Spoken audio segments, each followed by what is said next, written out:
Look at me, remembering how to stream. Hold on, hold on. Hi, hello, hi. What's up, everyone? How are we doing? Hi. Oh, I didn't turn on anything.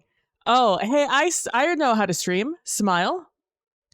I absolutely no. I don't want to update you. Did I ever stop using that? Who knows? We'll click it on anyways, just in case.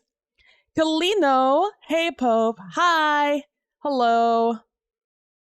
5 minutos de español. Yeah, it's always been an option. The reward, the channel point reward. It's been there since the Taken King raid. I think that's still not on, huh? That's still going. That's still chugging along, trying to turn on. I was just oof. I just said I'm just gonna hit go live.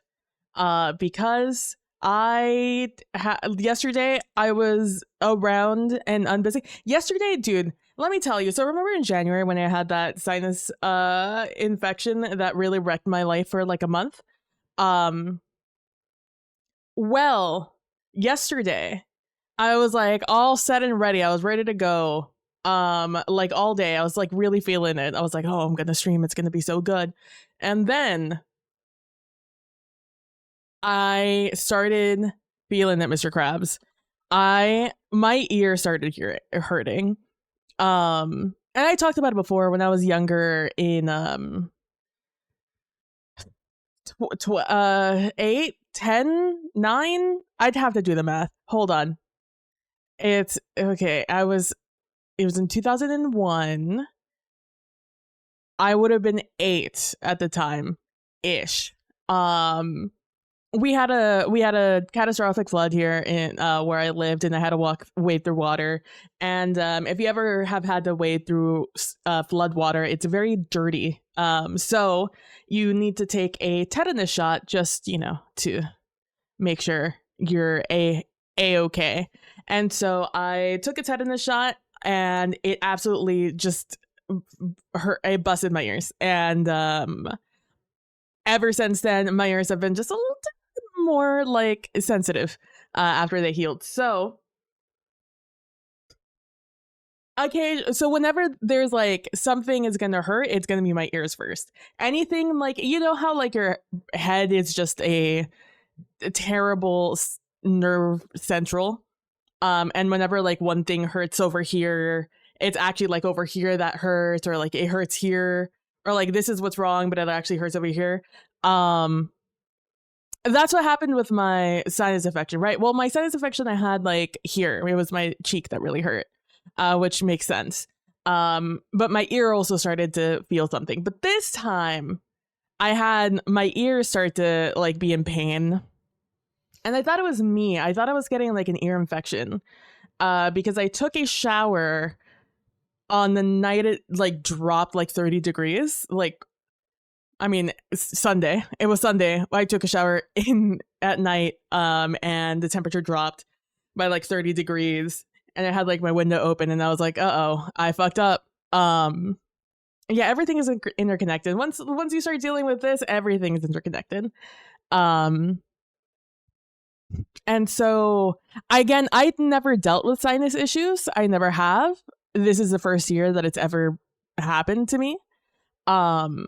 So I started feeling it in my ear, and it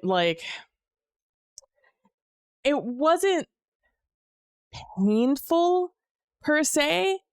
It was just wildly uncomfortable, to the point of almost pain. Does that make sense? So I was just hella distracted. I also got a call that like super like had me out of it for a while. So I was like, you know what? We're just not going to do it. I know I said I was going to be here on Monday, but I mean, maybe some of you guys didn't know that, but I said that somewhere else. I was like, hey, I'm going to be streaming on Monday, making the comeback. Well, we'll talk about it. And I need to post over on Discord, but I was that's not how you do that. It's fine. You're just gonna get multiple posts over there. So I was just like, you know what, I'm making the executive decision. I'm just not gonna stream today, and I'll stream tomorrow if I feel better, or whenever like this goes away. And so I made sure to like, I'd learned my lesson, except I had no medicine anywhere for sinus stuff. I had finished that all up. So instead, I had gotten some vapor rub, because my family, believe it or not, we're not a vapor rub family. My family was a Vaseline family, and even now we don't do that. Vaseline, and just like, I don't know what it is, but we don't use it for like colds or illnesses or anything like that. My family just doesn't get sick very often, so we're not very much into like the here are all the different remedies we use. So we didn't have vapor rub on the day we did the thing, or like the time I was sick. And by the time I realized what was the issue, again, sinus issues, not a thing that I experience very often. And I'm very much like, one of my character flaws is I don't like people knowing that I'm sick. So I kind of like suffer in silence for a good long while. And when I'm no longer suffering in silence, it's because I'm very much suffering a lot. So when I was sick with the sinus thing, it was a while before I was like, I'm sick with something that is not just the flu. And so that's when all of the like remedies started coming my way. And so one of the very last things we got was some Vapo Rub, some Vicks, and I didn't get to use it because I was better. So I was just like, you know what? Let me try it this time. And sure enough, I put it on my chest on my chest and actually over here near my ear, just for me, just to like get that mentally out of the way. Also, thank you so much, Kalina, for the resubscribe. I totally forgot. But thank you so very much. I really appreciate it. I mean, I didn't forget. I saw it. I just forgot that my thing wasn't on to do the thing to be like, thank you. Hold on. I think I have the ability to do the thing. I think if I do this, there we go. I still need to change all of that, but I'm not. That's not a high on the priority list. Or maybe it will be. I don't know. Anyways, hi, hello. I've been out for like a month because I have been real tired like. And honestly, I'm not feeling any less tired like. I'm feeling not that tired today, granted. But I am still experiencing the same amount of tired that I have been. But I am no longer in the place where that is disruptive. Fatigue is freaking awful, yeah. Well, I mean, it is disruptive. Don't get me wrong. It is extremely disruptive on my everyday, but mostly on my thinking brain. Physically, I can like do things now. My brain is the one that's suffering now. I mean, it was suffering before, but now like that the two are separated, that's the one that's tired.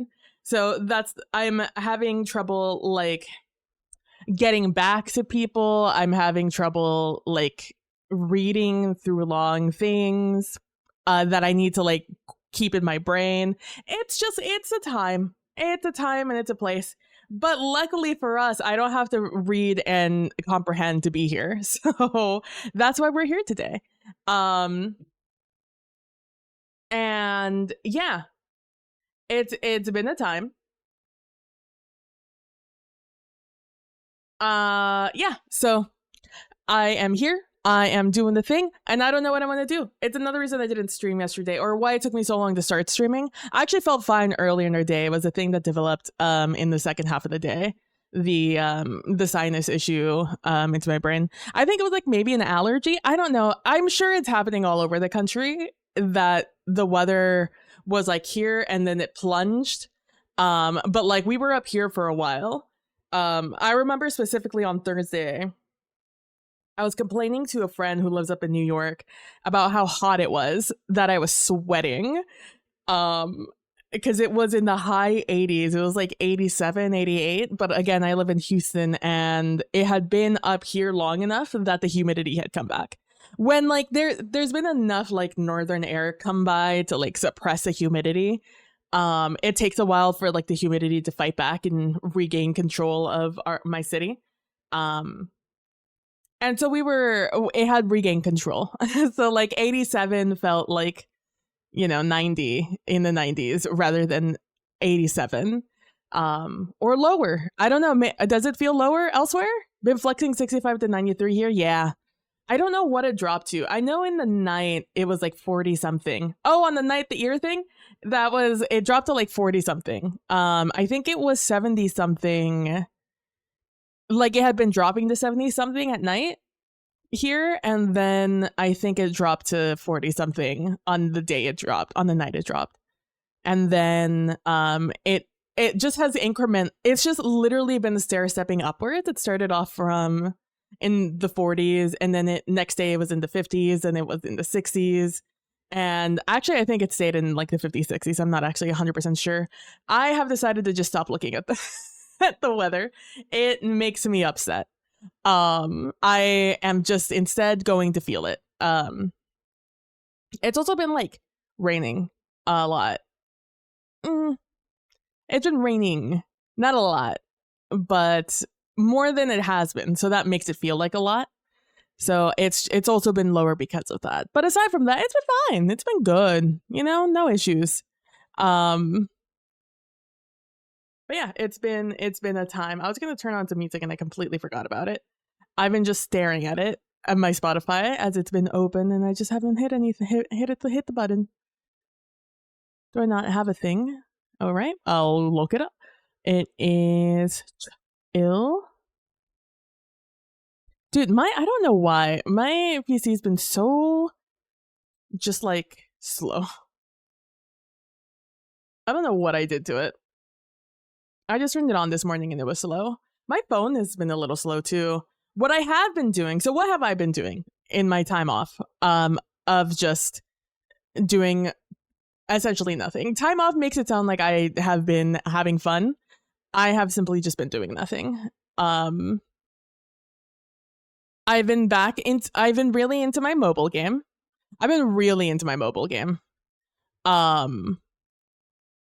It is like I got back into like my is it back into if I was never truly into it? I'm into my hold on, let me just put that over here. I've been in my spreadsheet era. I've been doing a lot of the mobile game I've been playing, which is called Whiteout Survival. I've also been playing a lot of Steel Hunters. Steel Hunters is a video game. Surprise. It is like a 2v2 arena first person shooter game. Is it a first person shooter game? You would think I haven't played this game for many hours to this point. It's on Steam now. It's open for everybody to go play now. I just haven't downloaded it on Steam yet. Hold on. Hello. I hear we're exhausted around here. Oh my god, is that Uncivilized Dan? Oh my god. Hello, Dan. I hear you've been exhausted with work also. I hope you're doing well, Dan. I hope all's been good. I hope the new job's not wrecking you too much. And if it has, I hope the kitty has been there to comfort. But yeah, I've been playing a lot of oh, it's a third person shooter. But yeah, so I've been playing a lot of this. It is a game in which you play as mechs and you go up against other people and you kill them with your abilities and your bullets. And that is the game. It's a PvP game. I know they say it's a PvP VE, but the VE are, I guess, they've made the drones a little bit more deadly. But I guess they are a nuisance. Okay, we'll say it's a PvPvE shooter. Sure, why not? The drones, you kill them for loot, and you use that loot to gear up. Because you don't get gear in-game, you get boosters. So, hold on, one of these showed it. If you look down here at these colorful tiles, or these colorful icons down here, the green triangle, the purple triangle, the green square diamond, the blue diamond, and the two green circles, and you see up here under your teammates stuff, even though they're up there, your teammates stuff, it says that's an idiosyncrasy. This is 4 and this is 5. This is a Photoshop. This is Photoshop. That's very funny. Anyway, so, and you're level 5, so there's no way they're not level 5. It doesn't matter. So these are the things you pick up. They're called enhancement cores, and these enhancement cores are the things that you get boosted with. And you get boosted a certain amount of percentage, but also they provide you damage, or the triangles, shields are the diamonds, and structure, which is like your HP, those are the circles. And also you pick up credits that give you more power, that level you up. That's what you get. Mixed reviews. There's nothing wrong with this game. It do be like that. Things are good, very good actually. Been adjusting to the new job. It's crazy tiring. I'm sorry to hear it's really crazy, but I'm happy to hear that it's going really well. I know you were really worried about it, so I'm glad you were able to find a what seems to be a pretty good job. Max, I know my friends and I call it the Zoids game, because this one right here, this is called Ursus. That is the, why am I acting like I can't just open the game and show you guys? I'll open the game and show you guys. But I started doing a spreadsheet. It is, again, it is in early access. It's on Steam now. Oh, there's an update. It's already been updated. There were login issues 5 days ago. No issue then. It is in early access. I have been playing this game since. So this was a game that got announced during some game show and or award. And a game on Twitch, not sure it'll Oh my god, shut up. Oh my god, don't scare me like that, Steam. How dare you? Muting that. Hold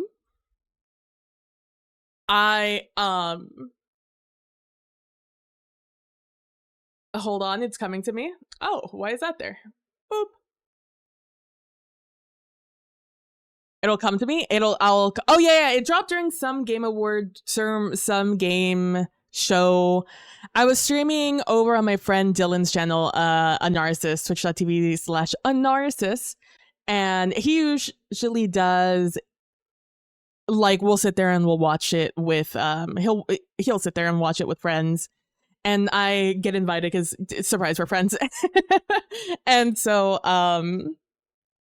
we were sitting there watching it, and we were thinking about and this came out, and we were like, oh, that looks dope. And then afterwards it was like, hey, this is out now, early access, alpha access out now. And we were like, sure, why not, we'll apply.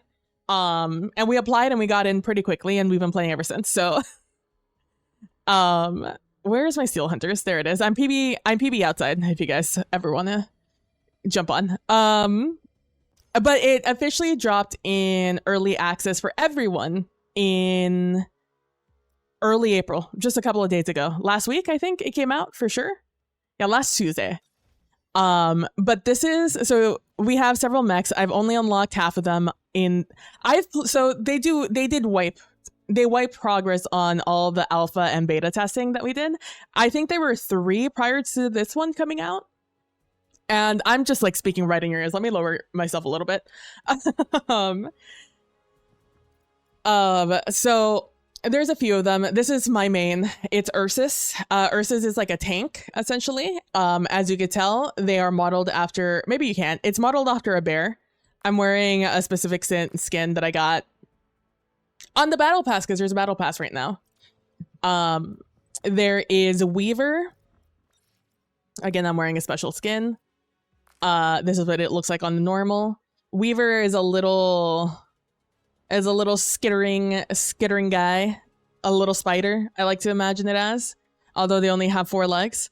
They're pretty dope. I'll tell you what they do in a second. We have our Trench Walker. They are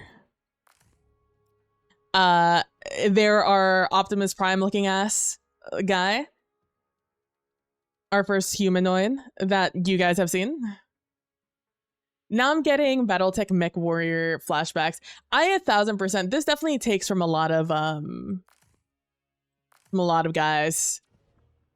Definitely building off the predecessors. we have our, hold on, let me take off my me coded skin. This is your free hero that you get. They're all free, but you have to like unlock them through a long, rigorous process. But this is the one you get that you start the game off with. This is Razorside. I call him the Master Chief looking ass guy because I didn't really see it in this, but he's the guy that you saw in the picture in the loading. And that just makes me think, you know, that just makes me think Master Chief. This is the one you get off of the battle pass. I think this one's free. I don't know where I got this one. I could not tell you. We have Fenris here. Oh, I can't. Here we go. This is Fenris. This is my friend Anaris's main because I stole Ursus from him. That's why we call this game Zoids, because I play the bear, he plays the wolf. Personally, my favorite design. I love the way Fenris looks. And it's not just me being partial because I love this color combo. We have our, hold on. This one is Heartbreaker. I get the next two mixed up all the time. God forbid you guys ever hear me make callouts in this game. This is Heartbreaker. Hell yeah, Zoids. That's what I'm saying. Hell yeah. Heartbreaker looks pretty dope. As you can tell, a sniper-like character. And then we have our Prophet here. Prophet has a little sentinel drone that they can put out themselves. They all have voice lines. I have voices turned off. Or actually I have them low enough that they sound just like a 90s cartoon. No, a 90s advertisement commercial where it's little kids playing. The mic boom is all the way up here and you could hear the kids talking sometimes. Or you can hear them talking, but they're like yelling to be able to be heard in the mic. And they have the little toy, their little toy that like talks. But it's like an action figure, and you just hear, you know how you remember those commercials? That's what all the voices in this sound like to me. Because I have the volume set to as low as possible, where I could still just hear something's happening, but not discern anything. That is exactly what all the voices sound like. But my friend Anaris, he does hear all the voices. So she says all the time that Prophet is an edgelord. So now we know. 1989 just came crashing back into memory. It's nice to have a little buddy. Yeah, I hate Prophet. Prophet is the guy I will lose the most to in this game because this little guy is as strong as he is. That's how he starts off, real strong, and only gets stronger. You get that guy at level 1 and you never stop. It might be level 2 you get him, but he's so very strong. Because again, it's a 2v2, so when you have a third thing on the field attacking you, you immediately have such a tremendous advantage, which is why I really like Ursus, because again, Ursus are like the tank, right? So the way that these guys play, this guy has a little assault rifle. I have it set to burst mode. Their ability, you get 2 special abilities.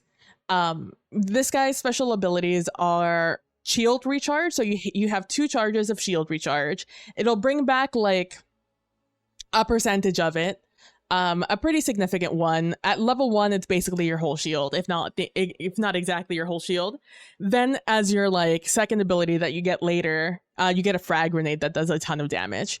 But this is like your most vanilla character. If you guys want to see, they tell you, you know, your structure is your HP, essentially your total hit points. Your shield is your shield. When it breaks, it comes back. Your structure is not that lucky. You have to repair to get your structure back. Heal. You have your damage, and then you get additional ability power. Ability power is what you multiply everything by in this game to get more damage. So I have Barrage because I like the round burst. You also have an automatic version of it. You get to choose one or the other. You have your mainframe is just like your base self. Which one do you prefer? and I have ability cooldown lower, which honestly I should put Lifeline on because I think I'd prefer that one. I you know what? I might have picked I might have picked it because I like the other things on it. Nope, no other stats. I'm choosing that one. We have Overdrive, which is your shield recharge. So you get 2100 points plus 20% of your ability power. And the other one is 35%, but you know, the one I have gives you damage boost and stuff like that. Yeah, those are like the nitty gritties, but here's your grenade that you get. It's pretty chonky. You can also get stuff. You can get gear for your guys. I don't play this guy enough to have any gear. You have a little system tree. This is the thing that they haven't been able to like figure out exactly what they want to do. This is what they dropped the game with. Text block. Love it. 10 out of 10. Nothing's wrong here. But here it's like your system tree. You unlock all of this. Then once you reach level 10, you get to unlock more. And this is where you get like the extra abilities on each ability unlock, or the effects that stack up on your abilities. Also where you get upgrades, just straight stat upgrades, which are pretty neat. There's also, they've added this thing called, they added to me, you guys have never heard of this game before. You have ability unique effects that are very expensive to get, but are pretty cool. Oh, you can't see. It's 125 credits. I'm right over where it tells you what you get. Add soon, how dare you. But yeah, it's pretty cool. They have system trees and it just takes longer and longer to get them. You see that there's dailies back here. You have your tasks, your seasonals. Also, you have dailies on the different characters, and you get platinum, which is this this circular stuff. And the circular stuff is what you use to get your battle pass. I've already gotten the battle pass because I had a hella it was super cheap for me to pick up because I was an early access guy. It also just might be cheap in general. I don't know. I just know what I know. But there's the free, there's a pro, and there's a premium. The premium is definitely the one worth getting. But you get platinum from doing that stuff on the characters. So like definitely worth it at the end of the day. Because you unlock them. So it's pretty neat. Let's see. Then you have Trenchwalker. Trenchwalker is pretty neat. They have another burst weapon. I think both of his are burst weapons. Yeah, you either get the 2-round burst or the 4-round burst. I'm looking at right here. No. I want the I want the 4-round burst. That is their gun. They have a carbine for a round or 2-round. Their abilities are leech gun. So leech gun, when you use it, it's a super chunky handgun. And when you bring it out and you shoot it, super chunky. If you hit those headies, forget about it. You get like 4 or 5 shots with it. And it's called a leech gun because you get stuff back from it. So you get damage per shot, but also you get ability energy and damage converted to structure. So you leech health essentially when you attack, which is pretty cool. You could either choose to get a lot more healing or a lot less healing, but a lot more damage or a lot less damage. It's pretty cool. Then you also get a grenade, and this grenade's pretty cool. You just throw it on the ground and it creates a very small area of effect that if you're standing in it, you heal. But if the enemy stands on it, they take a ton of damage. So it's pretty cool. It has killed me several times in games. And that's our little trench walker. We have Ursus, which is my guy, my boy. His specials are first of all, his gun is a shotgun. It's called an auto shotgun because you can just hold down the button and it'll keep shooting, but it's a slow shooter. It's bang, bang, bang, bang, bang. You get 7 shots in it. I think you always get 7 shots on it. Oh no, this one's 8 shots. That's my P.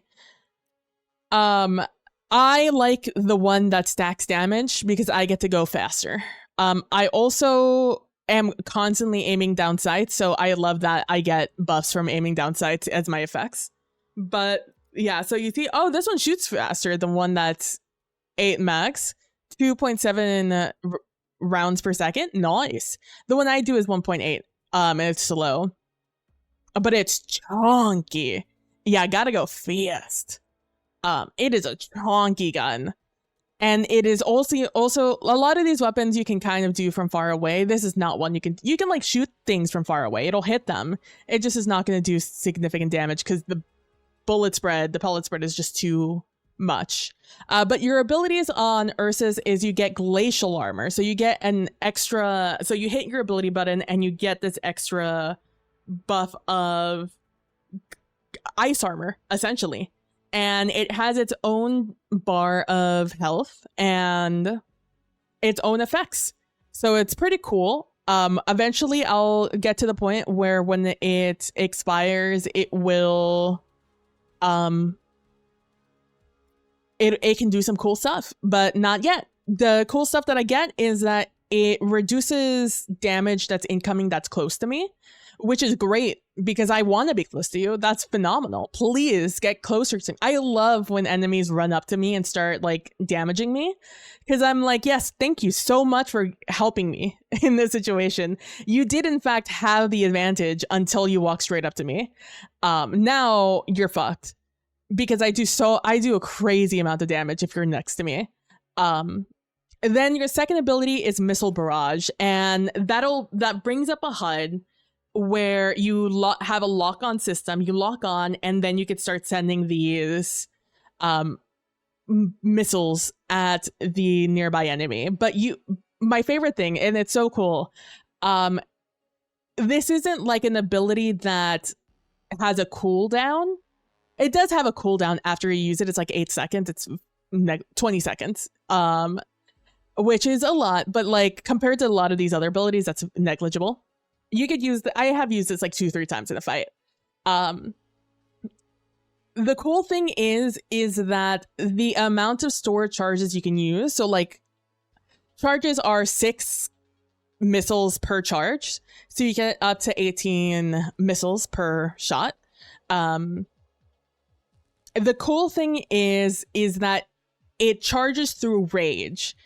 And this rage meter is accumulation of damage you are outputting and also incoming. And it is pretty cool because you can be kind of, because you have to reload. On Ursus in particular, because it's a shotgun, you reload shot by shot.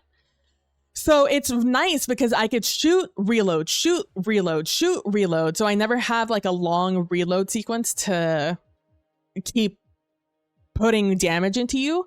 However, I never get to put in a ton of damage. So if I'm running after you, I have to stop, shoot, then build up my sprint meter again, stop, shoot, stuff like that. So having this barrage come up every once in a while, because I can run while this thing is out. I have to stop to shoot it, but I can run after I've turned on the HUD, and that's dope. So I love it. I'm a big fan. Like I said, as you can see, I'm level 20, almost 21 on my Ursus.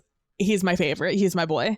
The next one we have is Weaver. Weaver is pretty gnarly. Weaver, I would recommend everyone pick up. So Weaver has a cannon, but it is just like you can think of it as just like a beefy AR. You can either have the 3-round burst or you can have a fully automatic. As you can see, it's 18 shots either way.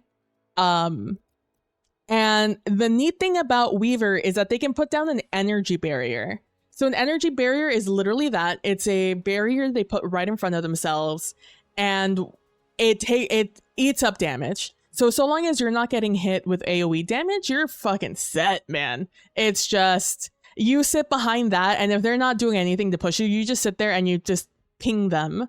The barrier stays up for 20 seconds, which is an eternity when you're fighting someone. I know I just said 20 seconds was like nothing before, because it isn't. But when you're trying to like do chip damage or like close the distance, 22 seconds might as well be a lifetime. And also there's another one where you get 2 charges. So the one I have on isn't 2 charges, it's only 1. The other one is 2 charges. I chose the other one because, you know what, why am I not taking that one? It has more health for the other one, but like I get 2 of them. Why would I ever choose the other one? But yeah, it's dope. And then you get a minigun as your second ability. Think of your second ability as like your ultimate. You get it at level 3. And it only gets stronger with time. So the minigun is disgusting. You you pull out your minigun and you just shoot for a long time and for a ton of damage. As you can see, it's 128 damage or 128 plus 1.28% of your ability power. And you just sit there and you have, as you can see here, you have 600 energy and you use 5 energy per shot. You can do the math. And for 128 per damage, you just sit there with a crit modifier of 50%, and the crits aren't hard to hit in this game. It's just sitting behind your little safety barrier, you're just like at people. It's disgusting. There's also this one that sets people on fire. So it's gross. Weaver is, yeah, just a it's gnarly. Weaver is, I think, my second favorite in the game. You know what? They're my third favorite because my next favorite is Fenris. Fenris has this cannon on the back of their head, on their back, and it literally is a rocket mortar. They shoot one shot at a time. It's doo, doo, doo. But in difference of Ursus that only gets that has a shotgun that could do the same thing, their gun can go the distance. In fact, its kit encourages you to hit them from distance. I can't show you what else they get because they don't show you here, but I can tell you because I've played next to one for basically the entire time existence of this game while it's been public. And that's what they do, and it's gnarly. That's their gun. Their ability is Blink, so you use Blink and it will carry you in an amorphous form for, I think, like 5 seconds in whatever direction. And depending on how you're directing yourself, you can go over obstacles. So it is a pretty good get out of jail card or a repositioning card. And when you get out of it, you can either do more damage or you heal while you're going through your amorphous blink. Then for your ultimate, you get Plasma Arc. And Plasma Arc is basically, you get a little orb of energy that has a very large radius around it. And you can you get a HUD on your screen and you get to direct it wherever you want. And it will kind of like, you know, it'll hit objects and stuff. So you need to make sure to navigate that. But you can navigate it around like corners, especially if like, you know that somebody's healing around the corner and you know your ability is going to get there before you do.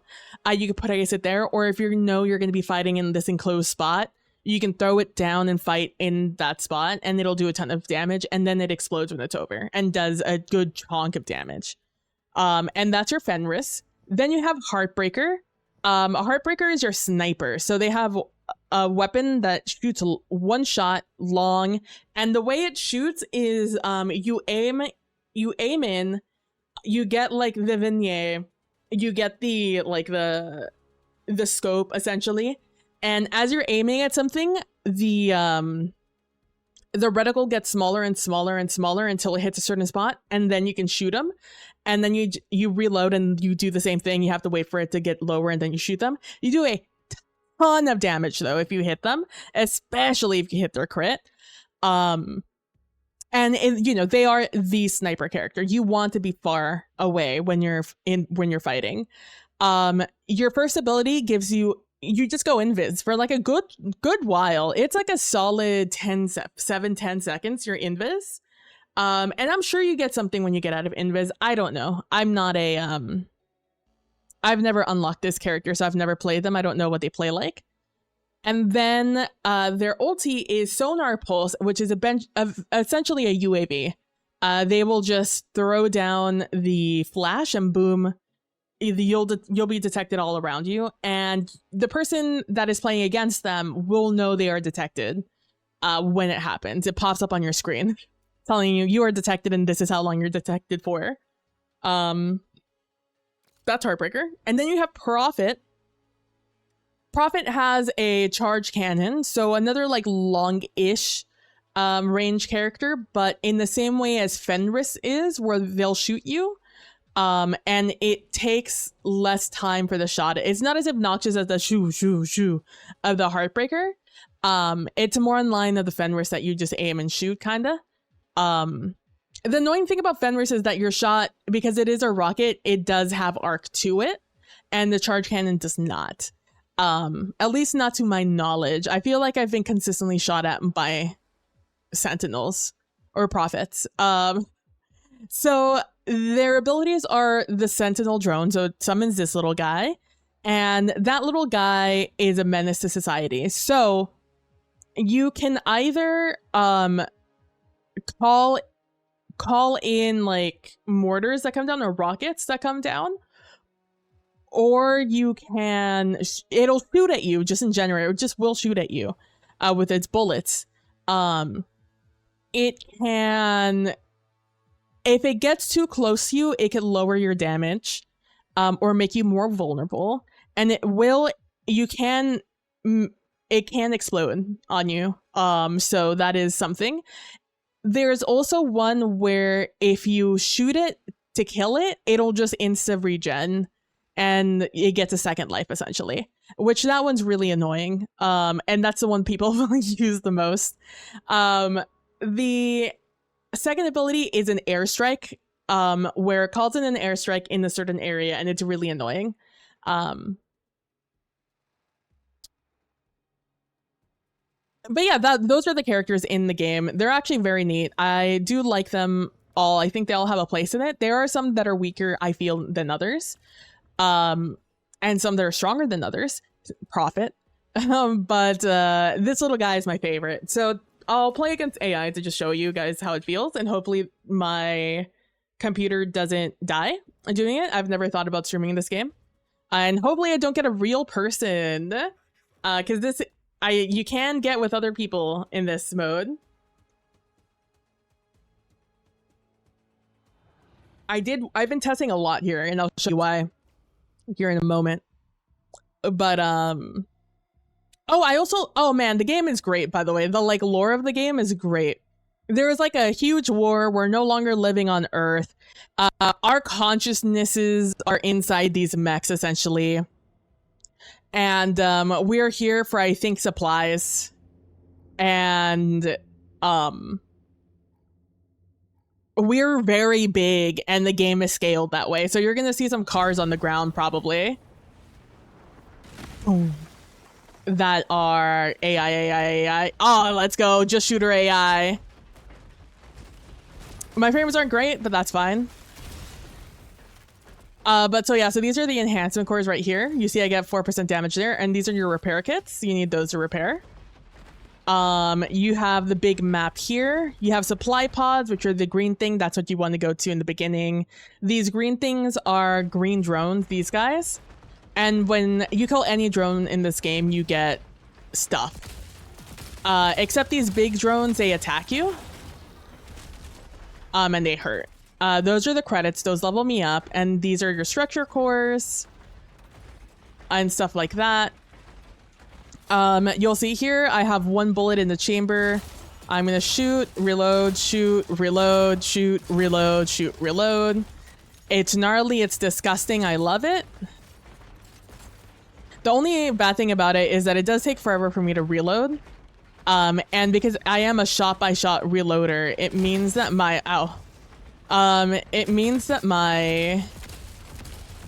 if I'm not paying attention, I'm never gonna run.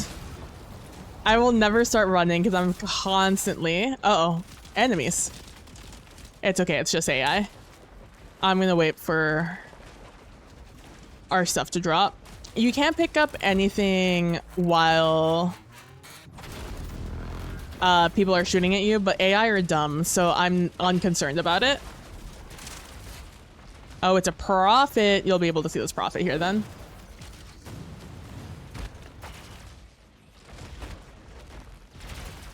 So you see that Sentinel drone? That's the really annoying drone.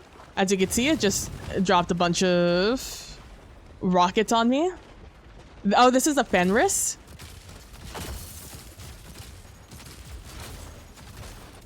Oh, there's a melee you can see.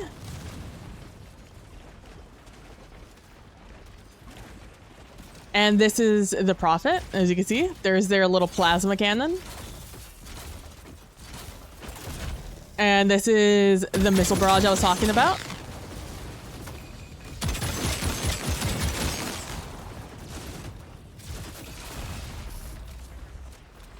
And just like that, we kill them. This mode in particular is called Tag, which means you have to collect these hunter tags. I'm just gonna go ahead and heal. It is 30 seconds for your shields to come back, so it is actually a pretty dangerous game. Once you start getting shot at, a 30-second timer begins, and then it becomes a whole thing. I don't know what he's shooting at, but I'm gonna need him to chill the fuck out. Are you okay, bud? You want to talk about it?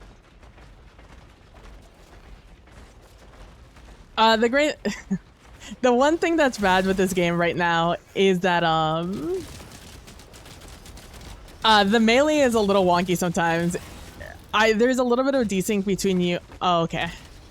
There's a little bit of desync between you and the game sometimes, and your melee will fucking whiff, but it'll like teleport you forward as if though you did hit.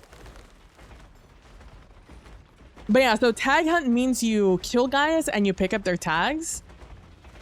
And as you can kind of see down here, you see where my Z is. That is when I hit that button, I will call in a supply pod of that type. So if I only pick up one tag, I call in a white common supply pod. If I call in this one, it's a green one. And if I call in a...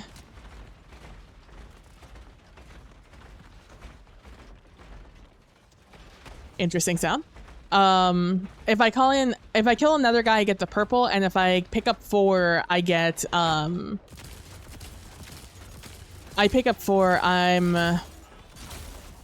getting a legendary pod.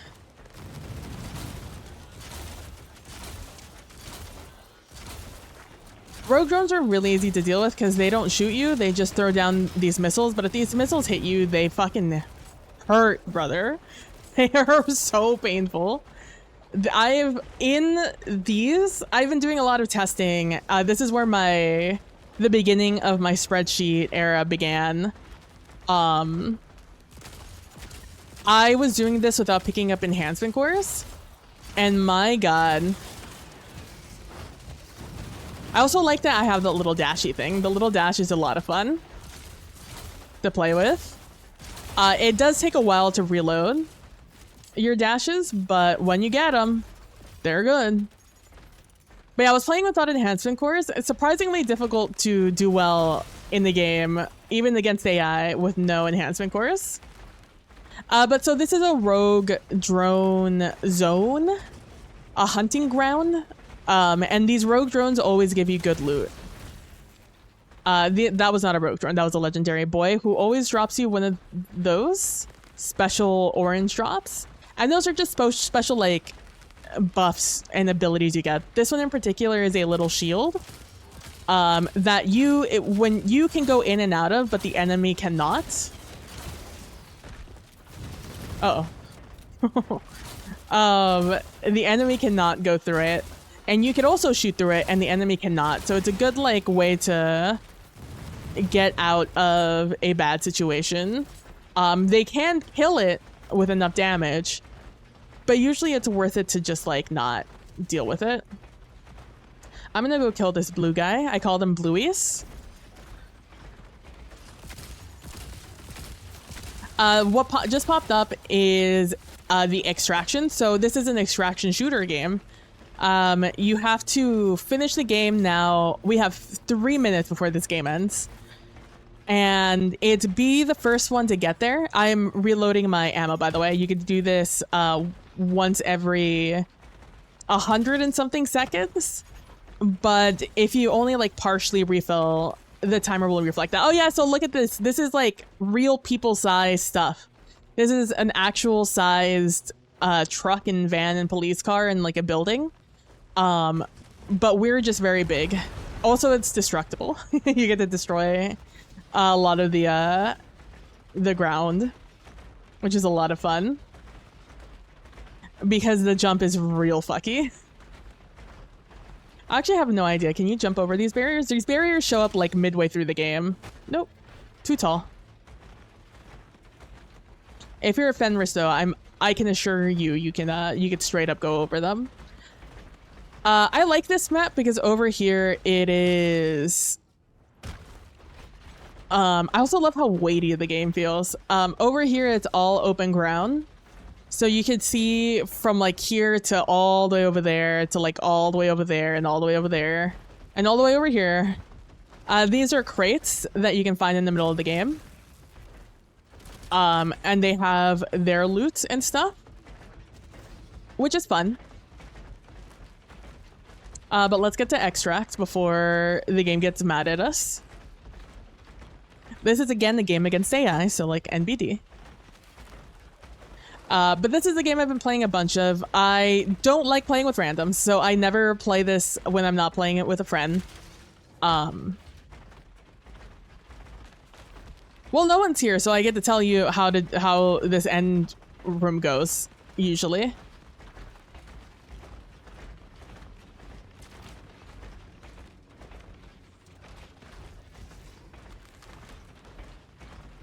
Oh, this is a spot. I've never seen this spot. So, as you can see, there's people over there. But there's a bunch of drones that spawn in on Extract, and they're all insta-aggro at you, which is really annoying. Because they not only shoot you, but they drop stuff on you. So this is where I'm gonna do like this. Oh, that's the wrong one. So I'm gonna drop this so I can heal. There's people also behind me, which doesn't make me feel great. Oh, you can see that guy and just pop the super. So what I'm gonna do is I'm gonna pop Mayan. And I'm gonna push this guy. Oh, you see he has his big gun out. Those are what the guns look like. We have Extract right now. As you can see up top. We have Extract, so... Oh, but they're taking it. Oh my god.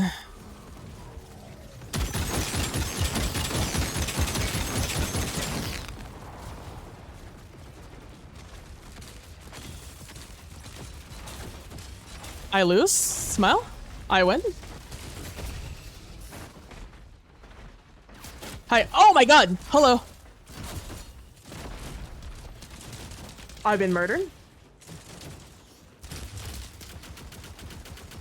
Damage boost, smile. Push back and call me in.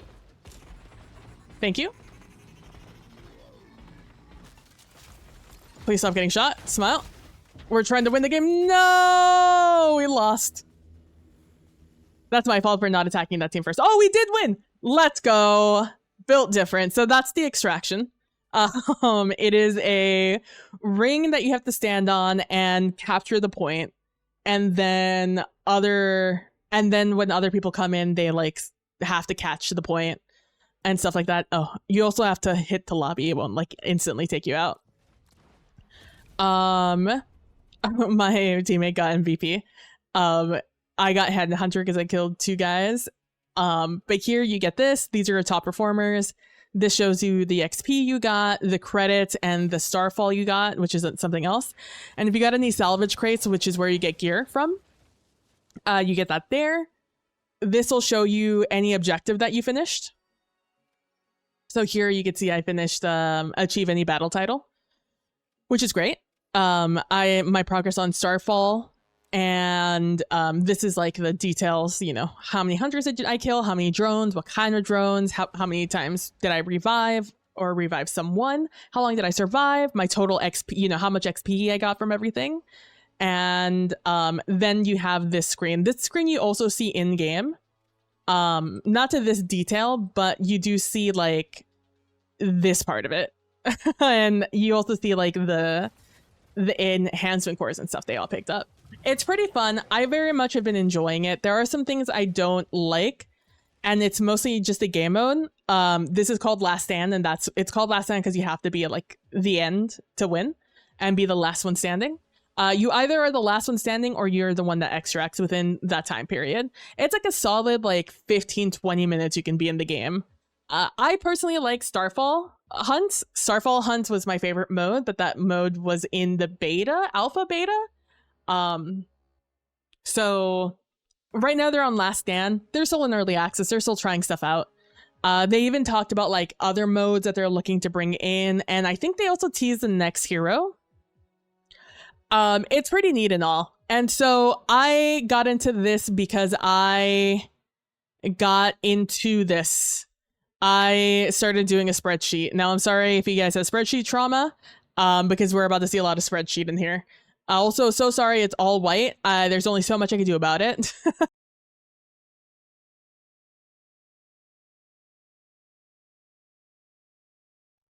Where the hell do I start? So we have over here, you'll see, so I'm an Ursus main, so my main concern was my glacial armor. I have my glacial armor. These are what color my cores were, my core percentage, what level my core was, or what level I was.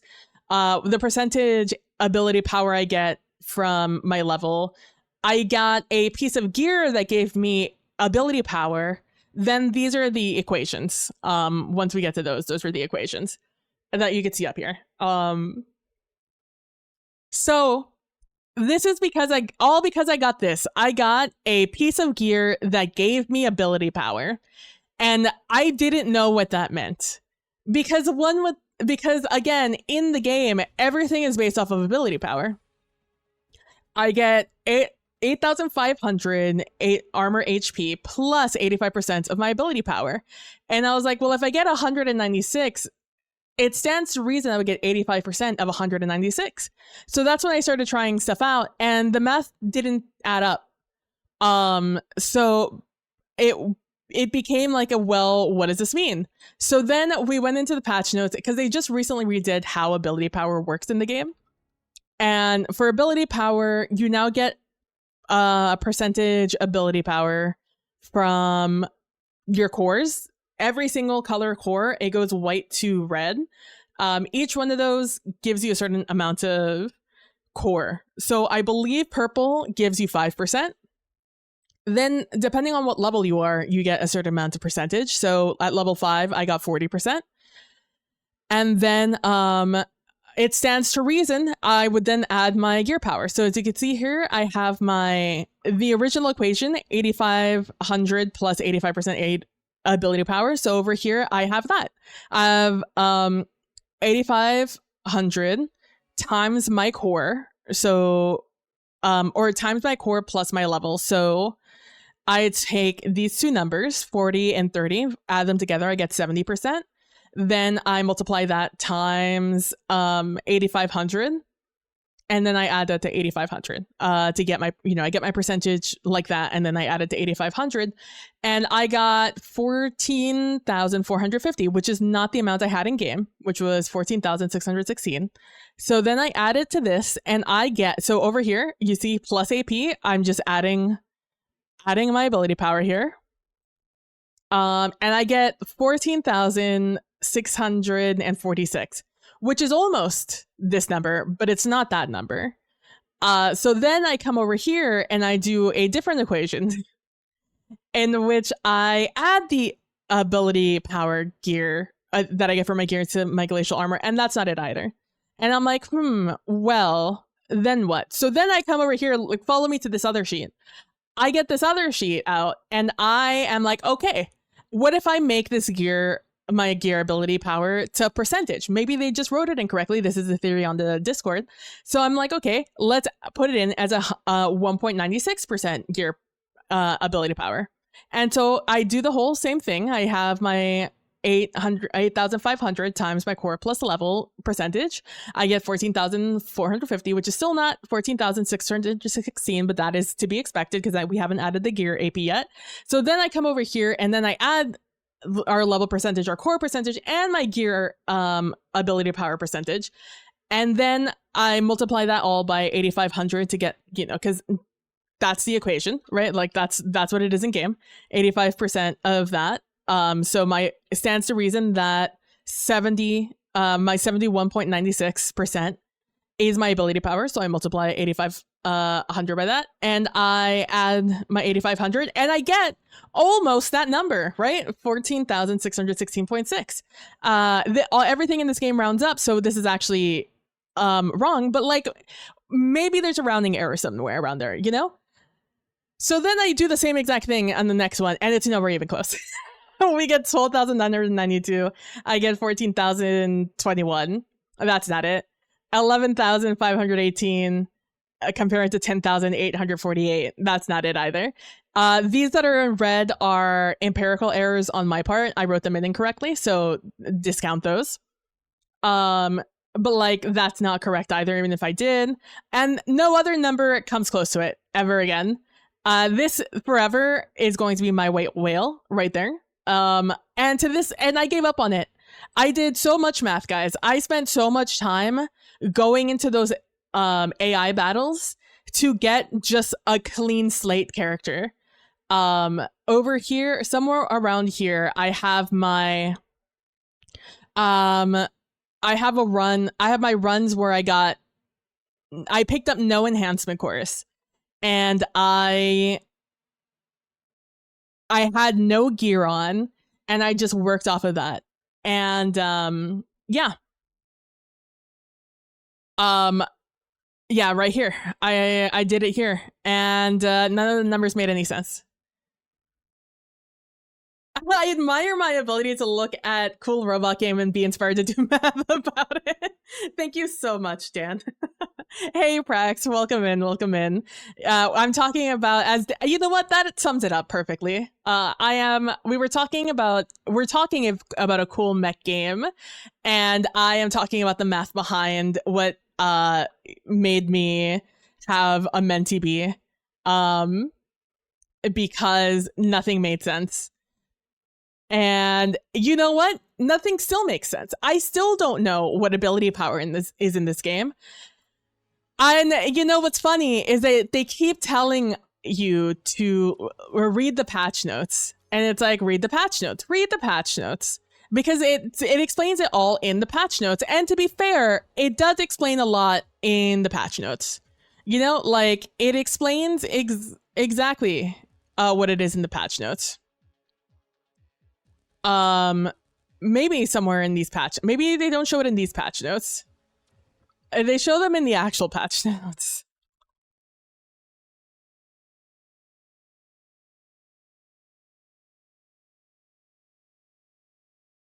Mechton for the win, hell yeah. Let's see, give me news. I also did just get invited to like a thing, and I will see if I will join it or not. It depends if my friend joins it. If my friend does not join it, I will not join it because I don't like playing against randoms or with randoms. I don't like playing with randoms. It makes this game infinitely less fun. Also, my friend and I, we stream. We use the Discord overlay. This thing, I don't know if you guys know, I don't know if you guys have messed around with all the new stuff that Discord has done with its new modular update, but there is like a Discord overlay. This, what we're looking at right now, is the Discord overlay. So if my friend was streaming, I could have his stream up right here and I could resize it. And I could also change the opacity of the stream. And so my friend and I have been streaming the game in Discord together, so we could see each other's POVs. It's also really fun. Also, if you didn't know, it's Control tilde, I believe. Control tilde? Shift tilde. Control tilde? Oh, I might have to be in the call. Hold on, let me jump in my own call. Let's do that. Yeah. If you hold Control tilde and you have the Discord overlay on, you can hit this button and get the... Oh, you guys can't hear it because I have Discord muted. Greetings, fellow Helldiver. But you could play any of your soundboard sounds. Tentacles!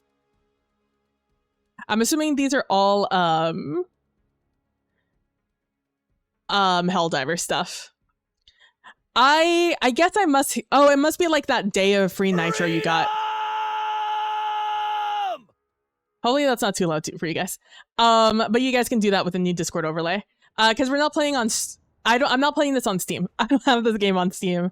Because you have to download its particular game launcher to play it in before. And so that's what I did. And that's what I will continue doing, because I'm not re-downloading the game unless I'm absolutely forced to. But yeah, so that's why I had to create... I had to. I'm sure you understand. It's because, look, what it ended up happening, what it started with was my friend and I being just like, well, what does this add to? And I added it, and I was like, I don't know. And I started putting in the numbers in our chat, in like the stream, the chat we were talking in. And then the numbers, like our mental math wasn't adding up. And so we were just like, well, where is this number added to? And then it never added up. And then we kept going, and I kept putting in numbers, and the numbers kept just not checking out. In fact, I did this after a night of playing. I didn't fall asleep until 5 a.m. We stopped playing at like 2 a.m., I think, and I didn't fall asleep until 5. And my friend sent me a message at like 3 a.m. after he fell asleep and was just like, I think there's this base number put in, and then it didn't work out again for other instances of it. And it was just like, no, that doesn't make sense. It doesn't work for this situation. And we're like, damn it, the numbers, Mason, what do they mean? And that's where we're at. That's where we were at. Like, I have this random number right here. That was what you got. That was the percentage you got. That's where he thought, and where I thought there was an extra like 60 something or 600 something base somewhere. I don't know. Nothing made sense. I even went to the point where I started doing my missile damage. It didn't work out. Anyway, so then I started getting into my mobile game. And there's this thing called a bear trap in my mobile game. And this bear trap is what you would imagine. It is a trap for a bear, but the bear is very big and the bear is very mean. And so in this trap, we have to attack it so it does not attack us. And then it'll go into like cool down hiding for a couple of days, and then it'll pop back up like, and we're like, and that's how it goes. So the way this activity works, it's 30 minutes long, and you attack it with rallies. And in the mobile game, we rally for 5 minutes. Every rally takes 5 minutes from to start. You call the rally, you say, all right, I'm leading the rally, join my rally. And the timer of 5 minutes starts. At the end of those 5 minutes, the rally launches, and you travel to go attack your thing, whatever you're going to attack. In this case, it's the bear trap, or the bear in the trap. And so you go, you attack, and then everyone travels back to their cities from their bear trap. And then you can only rally with once at a time. Every person can rally, have only one rally. Every person can only be the leader of one rally at a time. You cannot lead 2 rallies at a time. So you go, you rally, and everyone joins your rally. They have 5 minutes to join, and then it launches automatically at 5 minutes. So realistically, it's about 5 minutes and 20-ish seconds between you calling the rally attacking, and the rally returning. So you can, within 30 minutes, you can realistically run 5 rallies. There's no picture perfect world where you can run 6 rallies, where you start it the second it starts and you end it the second it ends. So everyone can run 5 rallies at a time. However, all of us have a rally size, how many people we can run with. So at like the person with our highest power from my bear trap just hit, you can have 1 million troops in their rally. And the maximum people that can ever join a rally ever anywhere is 15. So if 15 people join a rally with 100,000 people each, or 100,000 troops each, then you would need 1,500 troop size or rally size, not including yourself, right? So there is like some math that happens in the game that you can do things with, but also there's the amount of troops you can send out yourself. And there is the percentage of, there's 3 troop types, right? There's a lancer, there's the infantry, and there's a marksman. The marksmen are the ones that do the majority of your damage. The lancers are your they're your character that does both. They do your damage and they do your defense, and your infantry does your defense for the majority. They also do damage, but not as significant as other people. Their job is to be the front line. The lancer is, your second line of defense, and then your marksmen are your final line of defense. So ideally, marksmen are range characters, so they're attacking always from afar. Infantry are up there with their melee weapons. Lancers have a medium range attack, which is why they are like half defense, half offense. So when you are doing bear, you simply don't need the infantry. Because it is just a singular bear, you do not need a ton of guys up in the front, causing interference. It's only one guy. He might be a very big guy, but he's only one guy versus the literally hundreds of thousands of people you're throwing at him. So you want a small percentage of infantry. You want a slightly larger, but not that significantly larger amount of lance people. And you want your majority to be marksmen. Now, there are different arguments as to what percentage of each type you should send, but the main consensus is always send the majority of your marksmen. So I always want to make sure that I'm sending the most marksmen. Now, because you can only send out 5 rallies realistically only 5 rallies in one whole bear trap, you want to make sure you are also sending out your troops to other rallies so you can get points from that, because it's points based. It's based on how much damage you do to the bear, which is also, again, why you want a higher marksman count, because you want to do the most DPS as possible. So you want to throw your guys out there and not just keep them at home, right? I actually need to add a fourth section to this, because I now have more. I have many more troops than can fit in only 3 squads.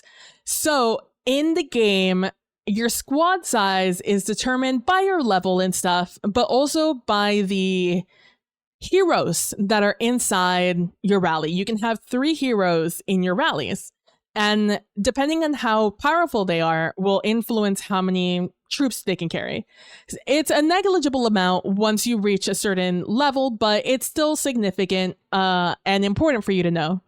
So what we're looking at here is my list, because you can save your squads, like your squad formation, in the game, and I would like to always have it up to date, because while the game does offer you percentage based sorting, it will not take into account your other squads.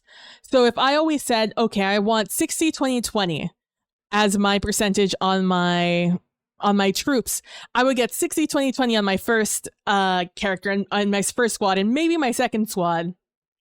But I certainly do not have that many troops for my third squad. So I'm doing 60, 20, 20, but it's still telling me, yeah, you have plenty of troops. This is how many troops 60, 20, 20 is. Even though if I send out my first two squads with 60, 20, 20 full, chock full, my third squad is not going to have enough troops for a true 60, 20, 20. It's going to just give me whatever's left. And I had to eyeball that every time, and that's annoying. So instead, I have decided to create this spreadsheet for myself. And I update this all the time. You can only kind of see it, but you can see I just did this April 5th, 2025. I need to update this again for today because it's an activity that happens every other day. And although these other things say like April 5th and April 31st, those are the past days. I haven't updated those those dates. The numbers are updated because at first I did this all manually. This all is no longer manually. This is all has its own little math attached to it. I had to learn how to do a lot of things in Sheets for this one. Because I myself have I don't really fuck around with Sheets that much, but I have now.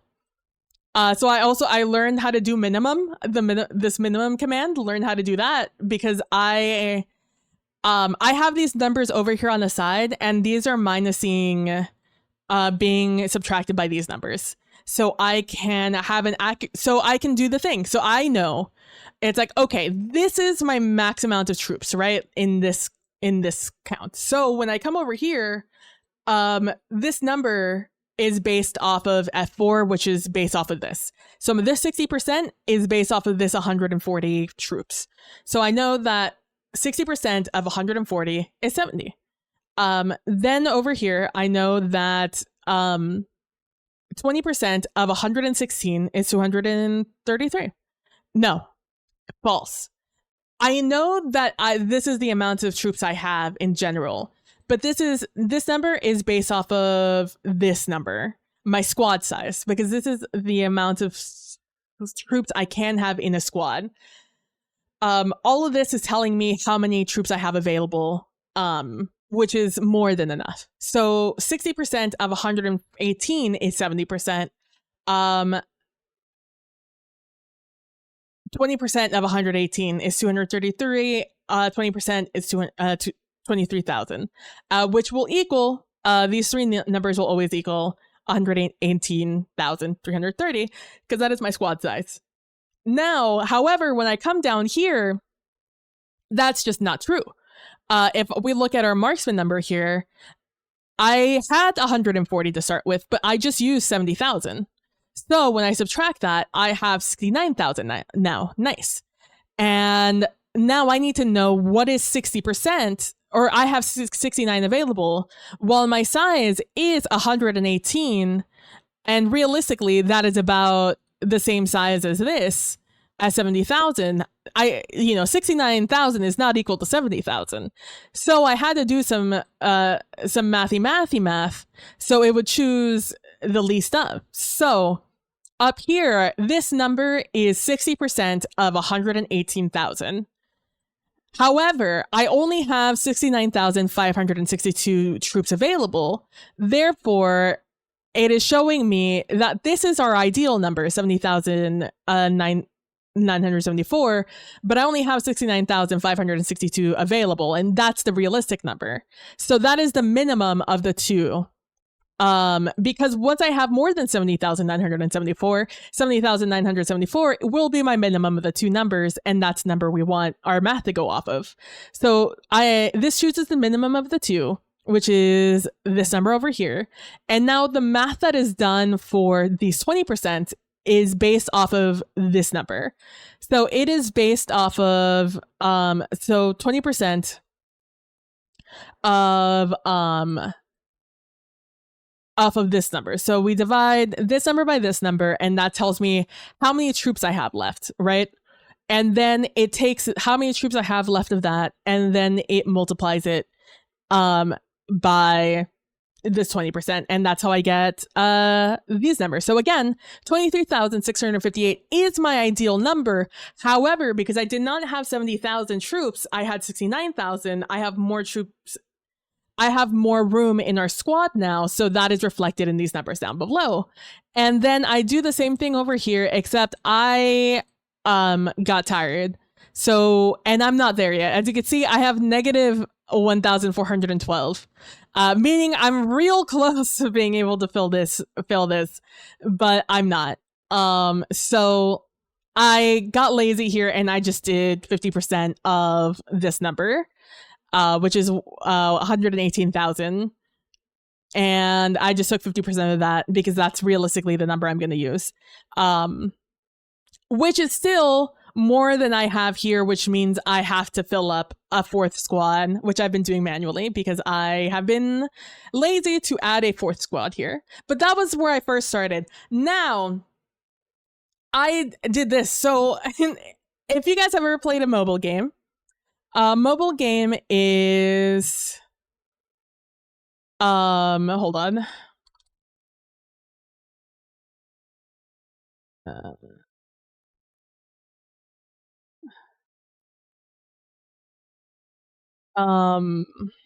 Give me 1 second.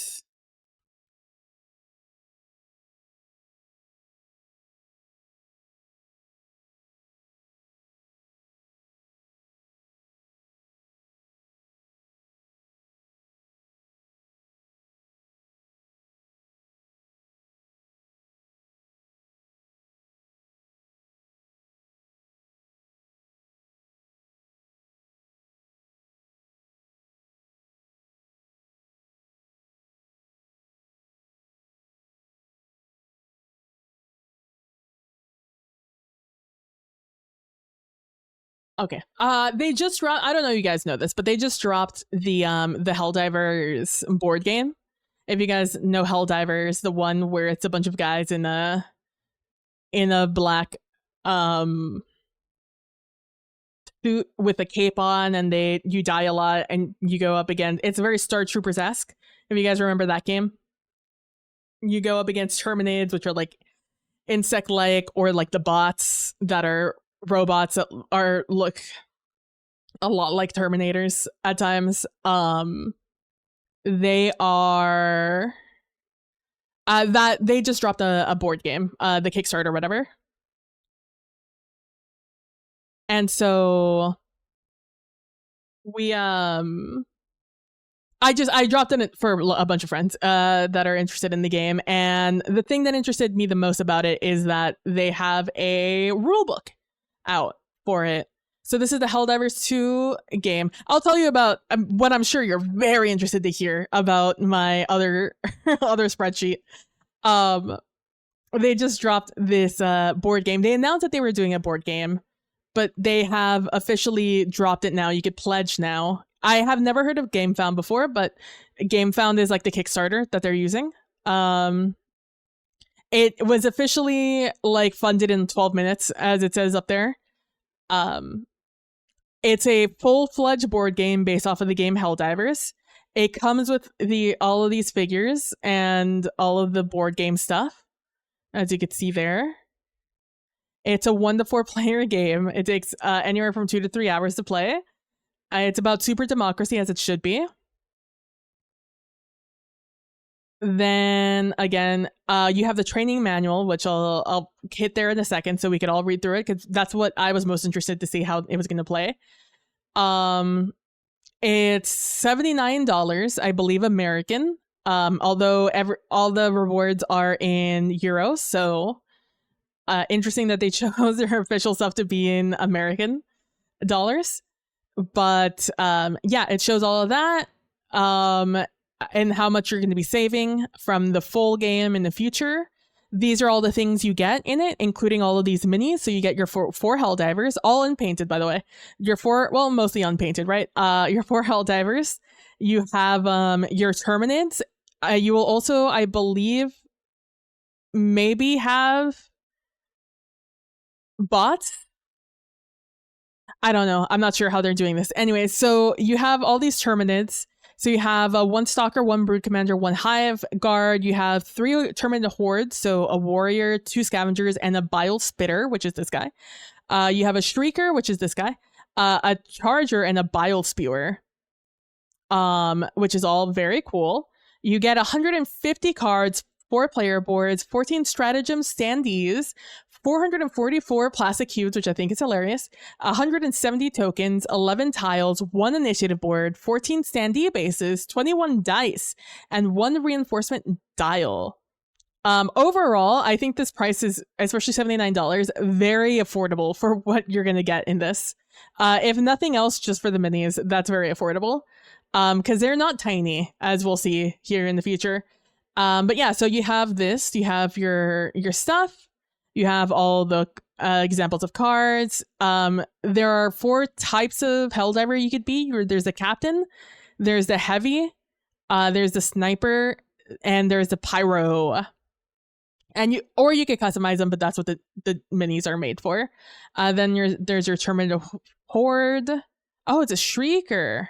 Interesting that they chose these guys. Don't fly. Maybe they fly in this game. I don't know. There's your Hive Guard. There's your Stalker. No, your Shriekers do fly. Oh, I thought these look remarkably like the Stalkers, the Gloom Stalkers in the game. There's a Brood Commander, which is funny, no longer a character in the game, at least not right now. They're called Alpha Commanders now. You have your Bile Spewers, which look like this in game, which is why I say they're unpainted. Even though they are a little painted, but they're not painted like they are in game. But yeah, this is 120 millimeter base, so that's 12 centimeters. That's kind of chonky. How much is that?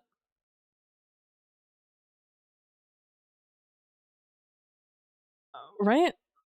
120 millimeter base. That's not that big, is it? It's like this? That big? Maybe they're not that big. They look huge. For the detail they have, they look huge. Immo. Maybe they are tiny. I don't know. I need a banana for scale. Anyways, so you have your mission components, which are map tiles, dice, stratagem stuff, Firestone tokens, a bunch of dice, which it looks like you have D10s. Are those D12s? Wait, those are D12s, right? The like funky looking D20s, those are D12s. These are D8s.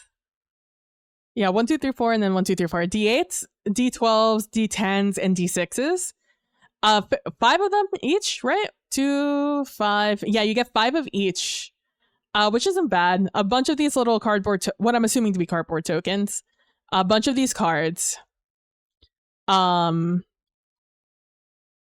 Is it further where they show me? Yeah, it's further where they show me more stuff. Apparently, there's like other modules that will exist. This is like the core game, and there might be others. Yeah, there's 3 extra expansions plus 2 mystery expansions that will be released. Oh, here they are. So you get the Patriot Exosuit. You could get the Bile Titan, the Automatons for 58. That's not bad for the Automatons. You could get the Factory Strider, and then you get the Impaler. Gnarly, dude. But yeah, so again, the training module.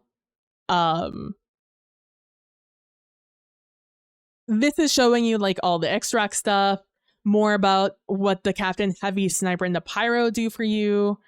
And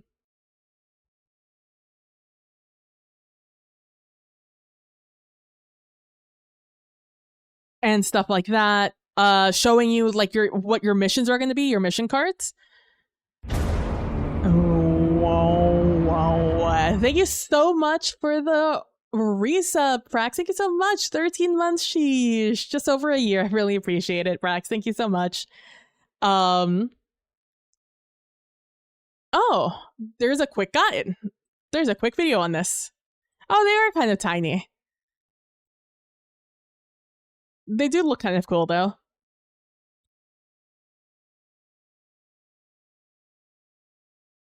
So you see your little miniature on the field. This kind of... Part of me thinks they don't actually have these miniatures. I'm starting to think those miniatures don't actually exist, and I was looking at them in Blender.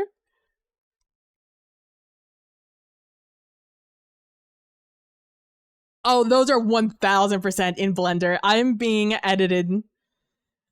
I am being fooled by editing, or being tried to be fooled, bamboozled by editing. Oh, maybe it is real. Or is it? You all died there. That 1000% is no shot. That's not something else. That's 100% has to be Blender. No shot that that is real. But just showing you all the things you could do, including these, the little miniatures, all very cool. Oh my god, this is a full ass playthrough. Oh yeah, they're kind of big. They're kind of big. Yeah, like this thing, this is huge. This is like a dragon, some dragon minis in D&D. Oh yeah, look at those guys. Holy shit. Compared to this guy's hand, those are big. Those are those are big minis. I was starting to think they were tiny. Oh, 120, that's 10, right? That's 10 centimeters? Yeah, because this is 10, 20, 30, 40.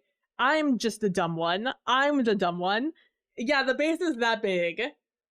Which I don't what do I have here for size reference? Here is a Roku control remote control. It is almost the size, it's just short of being the size of a Roku control. That is the size of a the big one of the chargers. So yeah, no. These are big. These are enormous actually. And it looks fairly complex. It's not that complex. It just has a lot of moving parts, which I guess it can be considered complex. I don't consider that complex. But that's neat. I didn't know that they had a whole video. I haven't. Some of this didn't exist when I looked at this 30 minutes after it they showed it off. All the automatons, the Terminator ass looking motherfuckers. Honestly, these are kind of sick just for the minis. I'm not gonna lie to you. I could definitely see people wanting these and seeing these. Let's see. What is the shipping? Custom free pledges. May not include tariffs. See the bottom graphic. Ooh. Ooh. Yickers. Okay. Commander, Galactic Commander, Hell Commander. The estimated shipping prices. Kind of expensive. NGL. What are my tariffs? With the current uncertainty around US tariffs, there's no way to fully predict what situation will be when this game ships in late 2026. Late 2026, so next year. Late next year is when this game is dropping. Right now, we can't be certain all US tariffs will be covered by our custom free goal. However, we always strive to do what's best for our backers. We'll be covering all duties for the campaigns we're currently fulfilling, and we'll continue to assess projects on a case-by-case basis. Backers who aren't in customs-friendly shipping regions will be liable for any taxes or duties that might be applied in their countries once rewards arrive. Okay.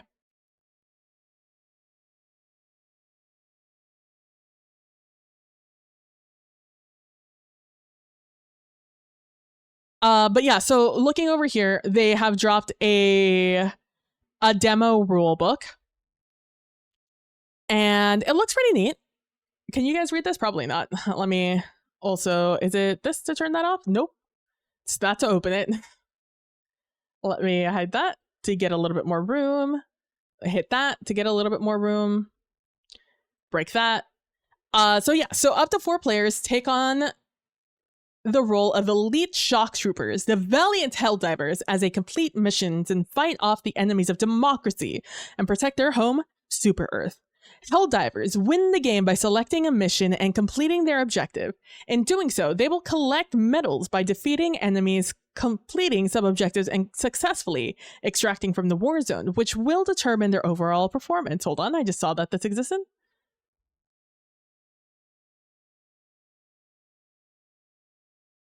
Let me do that and do this instead. Then I do this and then do this. Yeah, buddy. Oh, that's too big. Yeah, buddy, let's go. And successfully extracting from the war zone, which will determine their overall performance. If a Helldiver falls in glorious battle, another is sent in their place. If they run out of reinforcements or they run out of time to complete the mission, the game is lost. Become a Helldiver, become a hero, become a legend. And this is the box art for the game, like the actual video game. The content you get here, so you can already see it's kind of big for a board game. We have the overview, the cards, the game elements, what the tokens are, the player setup, the player area setup, which is in-depth, rounds of play, the map, and exploration, enemy nests, sub-objectives, points of interest, event phase, the Helldiver's turn, player action cards, bonus action, movement, attacking. We have secondary weapons, consumables, stratagems, active effects, wound cards, death, and reinforcement. The enemy turn, enemy spawn, enemy movement, enemy attacks, large enemies. We have the extraction phase, preparation, gameplay, medals, unlocking new cards, Eagle Rearm, mission rating. So there are several components to this game. You have your profile card, so who you are and what you get. So in this case, we see the captain card. You ignore the final arrow input for stratagems, if only that were true in real life.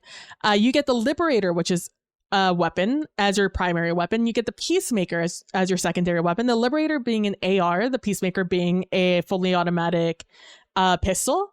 You get, for your support weapon, you get a machine gun. For your grenade, you get frag grenades. For your backpack, you get a guard dog. For your first stratagem, you get an Eagle airstrike. And for your second stratagem, you get an orbital laser. Not mad at that. As you can see down here, this is our Liberator, so that's our weapon card. A range of 0 or 1, I'm assuming tiles. Damage 1 to 2d6. Ooh, you may spend 1 ammo to re-roll 1 die. Oh, okay. I see you. Nice. Okay, so then Captain, Taste of Freedom, what you can get for your action card. After initiative has been revealed, let me tell you, reading through this the first time just reminded me of playing a TTRPG. And it makes me almost wish this were a TTRPG instead. After initiative has been revealed, but before actions are resolved, move up to 2 Helldivers up or down 1 position in initiative order on your turn.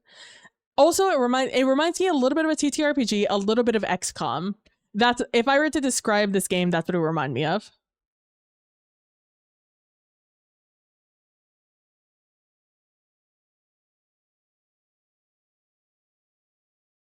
Let me just reply this real quick.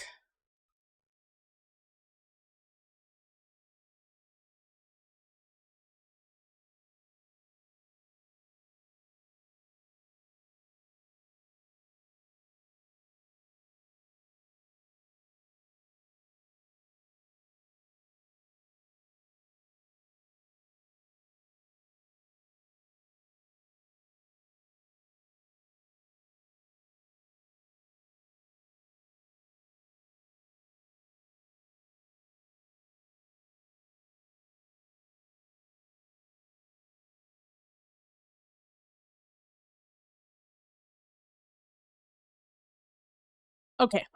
So move 1 space, so in any direction it looks like. Move 1 other Helldiver 1 space. Move 1 space or move another Helldiver 1 space. Okay. Then you have fire your primary weapon or call a stratagem for your action card. Let's see. Captain. Act of Valor. Oh, let me finish reading the action card. I keep forgetting these exist. Oh my god, there's more down here. Oh my god, there's way more down there. You know, fuck it. We're going to read it across the way. Captain card. Act of Valor. Move to first in initiative order. Move any number of Helldivers up or down 1 initiative. So Captain is basically just the I'm just gonna move others around to benefit us as a whole. Okay. All Helldivers shoot primary weapons. Oh, that's cool. That's dope. Activate a stratagem. Do not spend arrows. Oh, that's also dope. Arrows are a form of currency essentially in this game.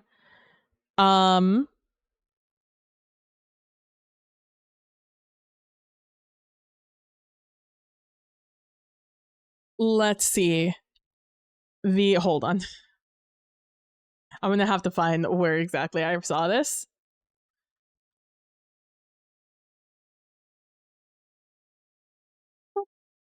Was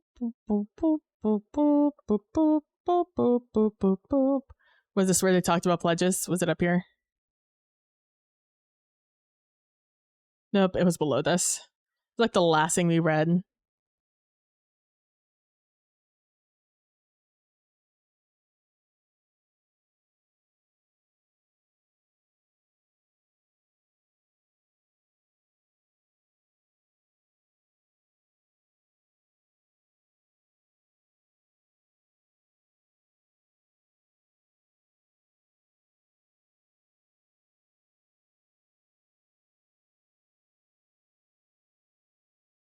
Okay, as I was.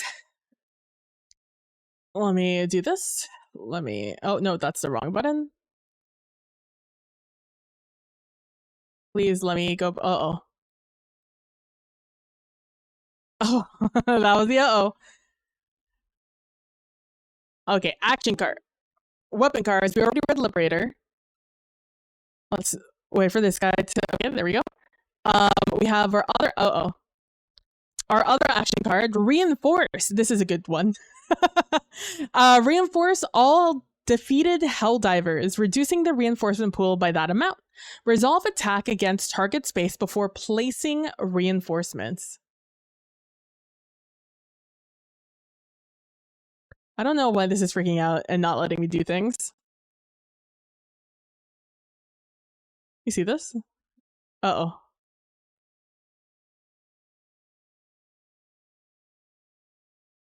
This is actually really causing an issue on my computer. Hello? Is it this? Let me exit out of this game. Uh-oh. Uh-oh.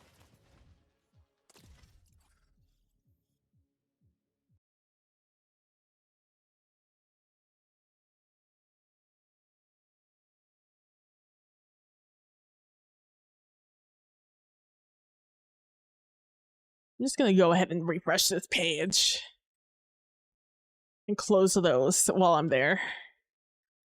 So close that while I'm there. Okay, I think we're good. I think I've fixed it, Smile. Shit, I do need this to be just a little bigger. Is this too big? No, I think this is just right. Okay. Hi, toolbar? Uh-oh. Why did you go tiny again? I need to look at you. Oh, that's too big. That's just right. Okay. Let's go back down. It's exploration cards. Stratagem cards. Okay. Reinforce everybody, lower the thing, resolve attack against target space before placing reinforcement. Okay. And I'm assuming this is what it takes. It takes one. It takes your action, I'm assuming. Or maybe no action. I don't know what this means. It takes one of those things, one of those targets, and two, what I'm assuming to be ammo, 2d6 ammo, and whatever this directional cube is. And this is your stratagem. Then you are wounded. And these are the arrows I'm assuming they're talking about when they say, like, don't use a last arrow. Wounded. Roll 1 fewer dice when shooting. That's gnarly. We have objective card. So 10 rounds, purge 5 hatcheries. So that's your objective. Exploration card. So exploration, you find a Thief Artillery, a Shrieker Nest, and a point of interest. Ooh, okay, I see you. We have another point of interest, a crash ship, where you get ammo and grenades. Nice. And an event card. This one is no event, but all enemies move. Ooh. We have extraction cards, where we have a nest. Excuse me. I'm assuming this. So there are 3 difficulties in this game, which we'll read further down. It is easy, normal, and Helldiver, I believe, are the 3 difficulty types. So easy, medium, hard. Just think about it that way. And this is the symbol for the hard version, the Helldiver version. So I wonder if it's no event, but if you're on Helldiver difficulty, all enemies move. That'll be fun. And down here, these are the 3 difficulties icons. So this is the easy one, this is the medium one, and that's the hard one. So extraction, these are the different things that pop up. So a charger will pop up on difficulty Helldiver. But a bile spewer will pop up in medium, and a nest will pop up in easy. And then apparently a firestorm at that, I'm assuming. I read through the rules a little bit. Let's see. Then you have your enemy cards. So your Terminid, the Horde. You get 1 medal, I'm assuming, for defeating it. Medals are like your thing you get at the end of your mission for getting new stuff in between missions. That's kind of like the XCOM-y bit about it. Terminids. The Terminids spent decades content on the E710 farms. If you guys want a little bit of funny lore in the game, if you look at 710 backwards, it's 017. If you flip it over and turn it around, it's oil. It's because that's what we use Terminids for. We grind them up into oil.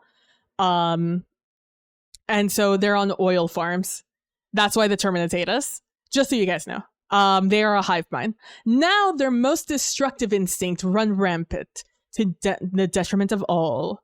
And so this is, I'm assuming, what they get to do and how strong they are. And so components, the game elements. So you get your map tiles. You have this is your loadout. This is what you have personally. Your player dashboard, as they say here. Then you have your stratagem board. So that's your personal hell pad. So you know how much of each thing you have. Each arrow you have. Then you have your initiative board. So that's, again, we've all played TTRPGs. We all know what an initiative board is.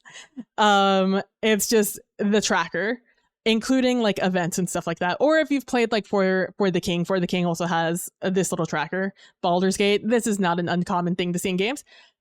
I've successfully updated the YouTube. Yay! Hell yeah, Prax. Let's go. This is the hatchery token, so that's one of the tokens.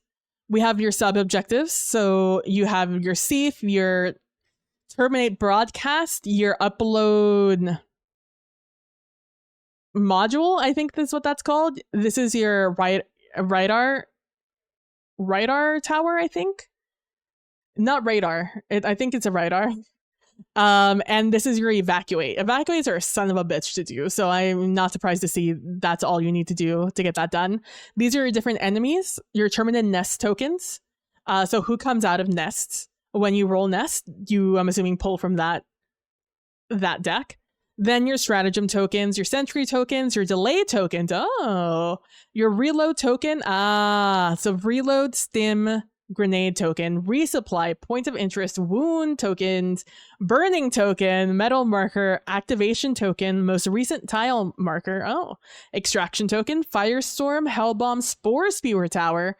Oh, those are annoying in game. So player setup. So this is what your player dashboard is probably going to look like. You have your wounds up here. It looks like, maybe, I don't know. Let me look up here again. You have an unlock up there. So who knows what that is, but you have your 2 wounds here ready to be filled up. You have who you are. You have your stratagems. So in this case, a mortar sentry. Ooh. How much ammo you have, how many reloads you have, your stims, your active valor card, your I don't know what these cards are. Maybe it's your action cards. Then you have your weapons. So you have your primary, secondary, support, and grenade. So in this case, you have the breaker, which is a shotgun. You have your senator, which is a revolver. You have a recoilless rifle, which is a rocket launcher, essentially. And your high explosive grenade, which is a grenade. So each player takes a player dashboard, then chooses a profile card and places it face up in the profile slot. Players can choose either the captain, the heavy, the sniper, or the pyro. Loadouts are predetermined as listed on the profile cards. Players take the listed equipment, including their primary weapon, secondary weapon, so 1, 2, support S weapon, grenade G type, and place them face up in the associated slot of their dashboard. Profile cards also list a number of stratagem cards, so it's that little target, through some stratagems, though some stratagems are replaced with a backpack B. We saw that with the captain card. 2 of these stratagems feature the unlock keyword and are unlocked by accumulating medals. Oh, as the game progresses, see medals. So players place these face down in the unlock slot. That's what that card was up there, of their dashboard. The player has access to the remaining stratagem or backpack from the start of the game, placing it face up in the stratagem permit A slot of their dashboard. Each profile has 3 associated action cards, and each primary weapon has an action card associated with it as well. As with stratagems, one of these actions is unlocked by accumulating medals as the game progresses.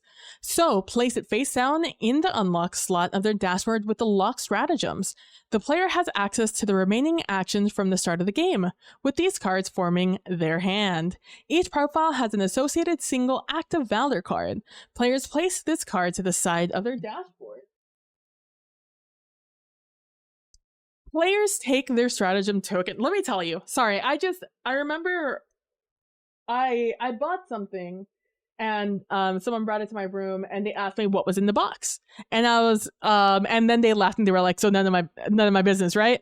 And then they walked away. It was a funny moment, whatever. And so I just realized that was there and I went to go look at what box it was in. So what I buy usually, it comes in a box itself. However, it's a flimsy box, and it's not something I like things to be shipped in. Well, it can be shipped. Dude, my nose is not used to seeing this light in my face. I don't know if you guys know this, but if you look at a light for too long, your nose can potentially start to itch. And mine is starting to itch. Anyway, so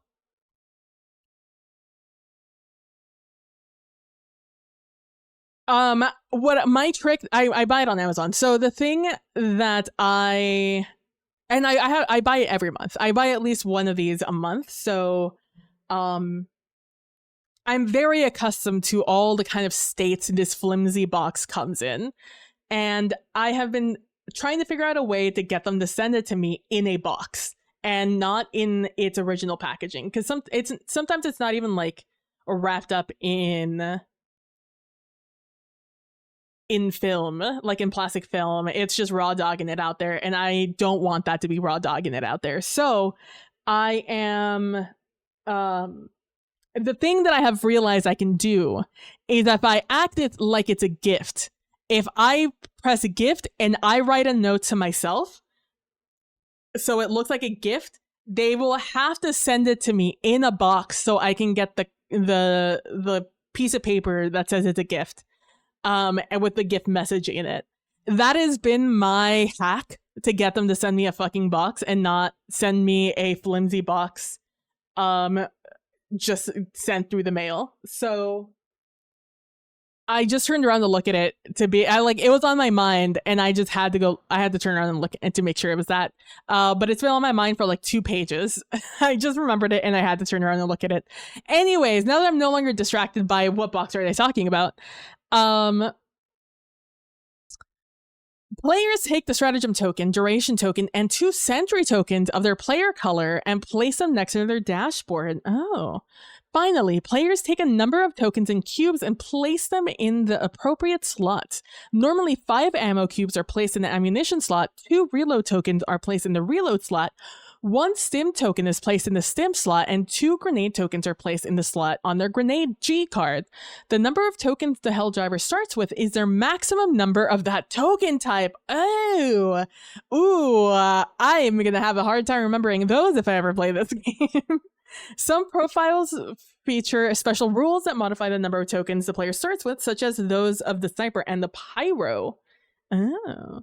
Advanced setup. Once they are familiar with the game, if they choose to, they being the players, if they choose, this game comes out late 2026. They have plenty of time to revise this, by the way.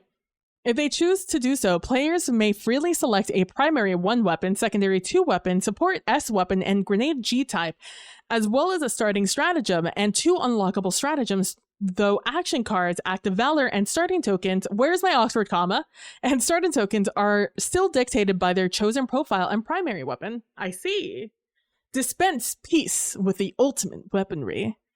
Playing area setup. So initiative board. We saw this earlier and nothing is different here. Place the initiative order board in reach of all players and place a metal marker near the metal track. I will say, this game does feel a lot like Helldivers. They have done, from what I've read, before when I skimmed through this and now as I'm reading more into it, this does feel very much like Helldivers. So if you are not a video game person, but you do want to experience the fun of playing Helldivers, aside from the silly deaths you get all the time, this is the silly unexpected deaths. This is 100% a game I think you can play to get sort of the feel of the game, minus the silly part. You're just gonna have to emulate that through your Star Troopers brain.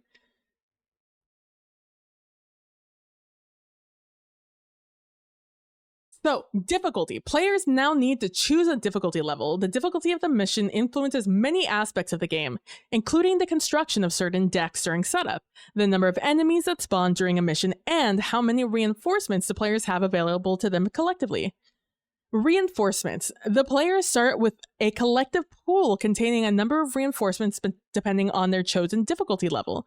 Take the reinforcement dial and set it to the value of that difficulty, then place it near the initiative order. So easy is 12 reinforcements, medium is 10 reinforcements, and Helldive is 8 reinforcements. And as you can see, these are the tokens for them. So the gray one is easy, the yellow one is medium, and the red one with the skull is Helldive. If there are no reinforcements, also if you can't see this yellow-orange color, it's the one with the like little triangles inside of the triangle. That is the medium one. The easy one is the one that it's just a blank triangle.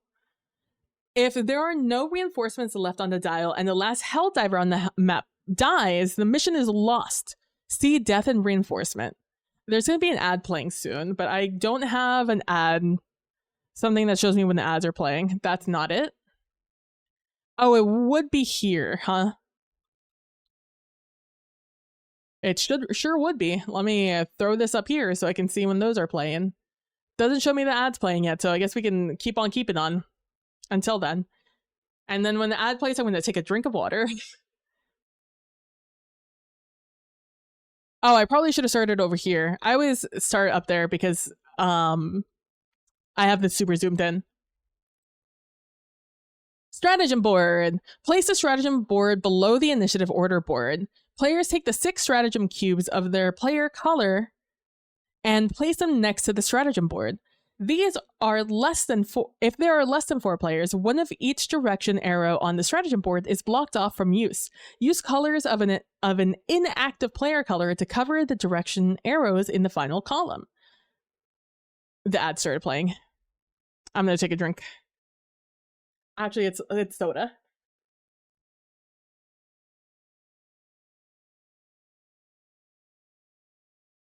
Very watered down soda because all my ice has melted, but it's very good.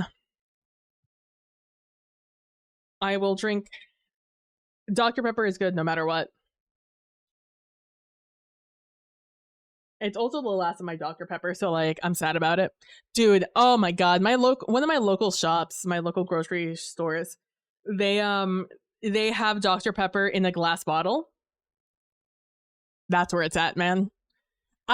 Dude, I'm so pissed. I love having soda out of cans and out of bottles. I'm a big bottles and cans fan. I do not like that everything is in plastic bottles nowadays. In Mexico, when I would go visit my grandpa and we would stay with my grandpa, He had a little store, a corner store right down the street, and he would give us some pesos, and we would go down. And me and my cousins, when we were little, we would walk down the street, and we would and our grandfather and my aunts and my mom and stuff would give us the crates. They would give us the crates full of the empty soda bottles, and they would send us with the money, and they would be like, I want you to get us this many Cokes, this many Jarritos of this flavor, this many of Sprites, this many I forget what the apple one is called, apple soda is, and manzanitas, and then here's some extra pesos so you could buy yourself a little something, right? Like some chips. So we would go, and we were little, right? We were tiny. And we would go, and we would each side would be holding one of the sides of this like square crate. It looks like one of those milk crates, you know? But it was made to put bottles inside of it. So we would each grab one side of it, and we would carry like this fucking crate full of glass bottles, just clinking away, talking about what we were gonna buy. And we would head into the shop, and we would like show the guy and be like, hey, this is what we want. And he would go, and they wash them out. They have like the little system in there to wash them out. And then he would fill them with the drink and like recap them. And meanwhile, while he's doing that, we would be off like seeing what we could afford, what we would buy. And then by the time he was done, we'd be done, and we'd go up and we'd like be like, we also want to get this. And then we'd give him the money, and he'd give us the change. And now 3 to 4 of us would now be carrying this crate. These 1 or 2 crates. Sometimes it wasn't just 1 crate. If there were a lot of people in the house, we'd buy they'd give us 2 crates of bottles, and we'd have to go with them. Sometimes an adult would also come with us when it was too many crates. But we would carry them back, and now this what was already kind of a heavy crate, now it's a really heavy crate, now that it's all full of soda. But like it's like a happy thing we were happy to do, because we knew we were going to get soda at the end of this, and like our snacks. So like we would carry them back to the house, and we put them down, and we'd all get like our sodas and stuff, and we'd drink them. And it was great because it was also, it's not that my grandpa didn't have ice, it's just that we didn't drink it with ice. Like it's one of those things where we would have to crack it, or we'd just buy the thing of ice, the bag of ice. But it was fine, you know, like we would just drink it like that, just hot, or like not warm, but like not cold. And we just drink it, like we were just perfectly happy. Anyways, the days have long passed, but I still wish that were a thing. It was never a thing here where I'm from, at least. But I do wish I could take a crate full of glass bottles of soda, that I could go, they would wash them out, fill them up with the soda of my choice, and then I could bring it home. I'd pay for them, and I'd bring them home, drink them up, you know, put them back in the crate, and when I was done with them, I could rinse and repeat, you know, literally and figuratively. I feel like the world would be a better place.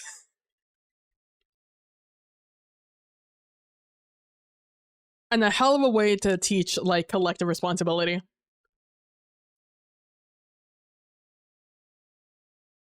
I almost swallowed a piece of ice there. If there are less than 4 players, guys, if there's less than 4 players, one of each direction arrow on the stratagem board is blocked off from use. Use cubes of an inactive player color to cover the direction arrows in the final column. These cubes cannot be removed.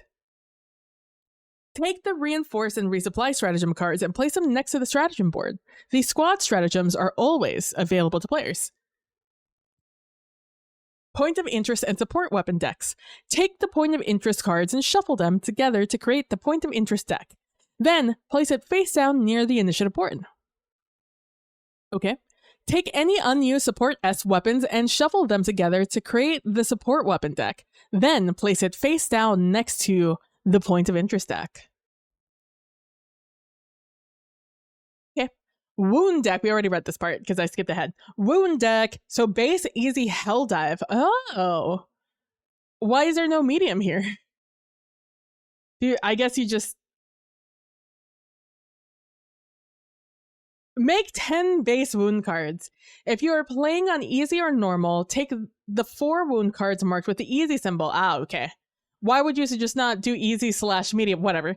Otherwise, if you are playing on Helldive difficulty, take 4 wound cards marked with Helldive symbol. Shuffle the 14 selected cards together to create the wound deck. Then place it down near the initiative board. Oh, you cannot use bonus actions if you're wounded in Helldive. That's gnarly, bro. I wonder if there's like, if that's just one example. I wonder if there are various no, there's probably only one. Anyways, mission selection.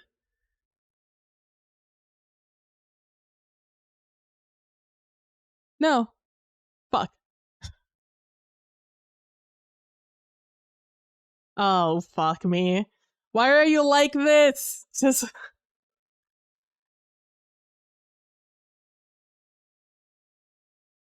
a lot of things are gonna happen real fast. There we go. Mission selection. Players now need to select a planetary biome, an enemy type, and a mission type.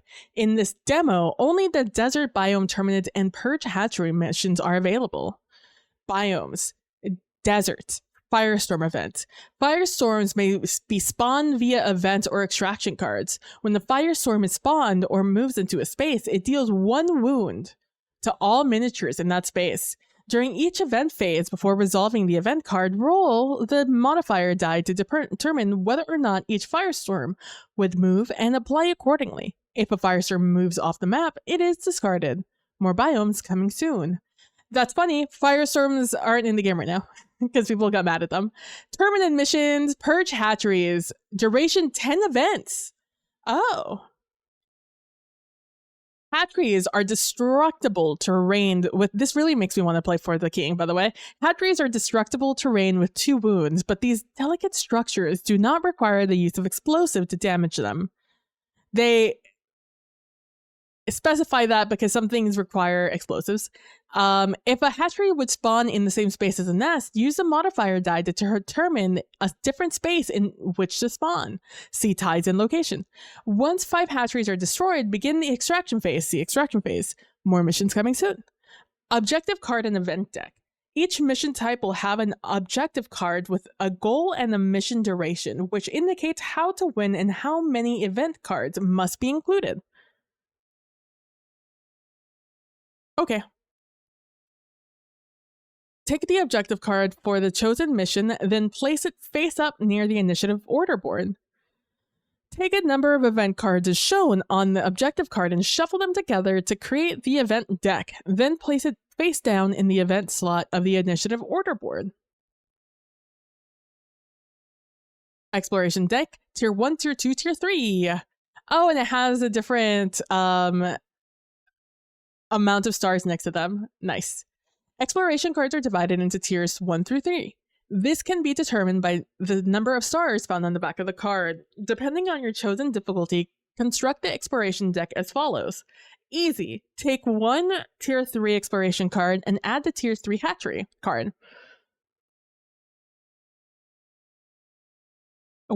Anyways, shuffle them together and place them face down near the initiative order board. Take 3 tier... I'm going to see...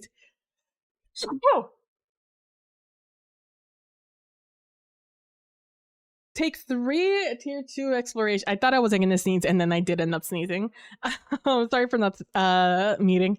Take 3 tier 2 exploration cards and take 3 tier 2 exploration cards and add the tier 2 hatchery card.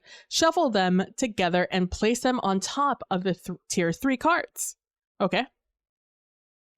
Take 3 tier 1 exploration cards and add the tier 1 hatchery card. Shuffle them together and place them on top of the tier 2 cards.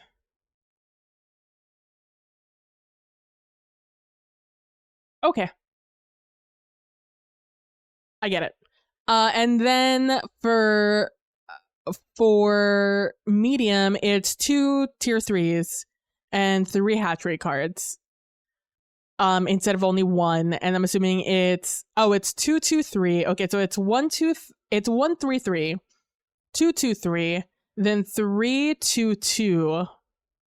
Okay, And okay, the top number is the harder one. Okay, got it. I'm picking up what you're putting down. Starting a map tiles and enemies. So this is an example of what your map might look like. So you have 1, 2, 3, 4. You have 4 map tiles, with a 3x3 grid. Some of it is impassable. Some of it has like an event card. I think that might be a nest of some sort, a hatchery maybe. Down here, we see this legend showing us a Sief Artillery, which is a circle, a Shrieker Nest, which is the diamond, the square diamond, and the rhombus. And then point of interest is the actual star. So point of interest is down here. We have our Sief Artillery down here in a token card. And then the Shrieker Nest over here in the token card also. With some sort of enemy, and we get it from this card down here, which is exploration card maybe, which I'm assuming this then is also an exploration card. It's a different one though, for I'm assuming this map tile, and this map tile also has one, and this map tile also has one, but I think this is where we spawn possibly, so that's why this doesn't have an event tile or an exploration card. Because this one over here, you can see it has the terminate broadcast. It has a nest of some sort of hive guards, it looks like. And then a point of interest up here that is something else that I can't see. Just a point of interest. You would have to pull a card to see what kind of point of interest it is. Then down here, we have another one. We have a LiDAR tower. LiDAR, they're called LiDAR towers. We have another nest. And another point of interest, and another impassable section. Okay, cool. And then over here, we see our 4 tokens. We see our captain, we see our pyro, we see our heavy, and we see what I'm assuming to be our sniper. And then you see the little like latches here to see where these maps kind of line up. Okay, cool. Okay, take the starting tile with the Helldiver symbol in the corners and place it in the center. Oh, I see. The Helldivers are the little skulls. They should put the Helldiver symbol here so we know what the Helldiver symbol is. In the corners and place it in the center of the table. Oriented so that the initiative order board can be used to determine a direction for north, if necessary.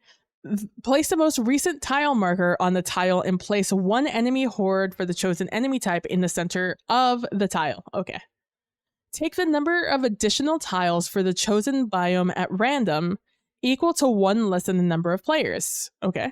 Place these tiles on the table and connect them to each side. So it's 4 players here, so you get 3 map tiles attached to the main map tile. Okay. Because it's 4 players, 4 minus 1 is 3. So you get 3. If you had 3 players, you would only have 2 of them. If you had 2 players, you would only have 1 extra one. Gotcha. Reveal 1 exploration card for each additional tile and place all listed enemies, nests, sub-objectives, and points of interest on the respective tile, placing each entry on the card in the space with the corresponding spawn point symbol. Oh, okay. So these are already in there. I see. So like, I see. So on this card here, we see our star here, we see our rhombus here, and we see our circle here. So here we have our circle. I'm using this as an example because all the other map tiles are a little busy. So on this one, it would be our Sief Artillery would go on this tile, our Shrieker Nest would go in this middle tile, and then our point of interest would go in this top right tile. I understand. Okay. So it's not random. You don't have to roll for them. It's already predetermined on each map tile what is going to be what. I understand. If there are still fewer than 3 horde enemies on the map, place the additional horde on any nest on the map, spreading them out as evenly as possible. If there are fewer than 3 horde enemies on the map,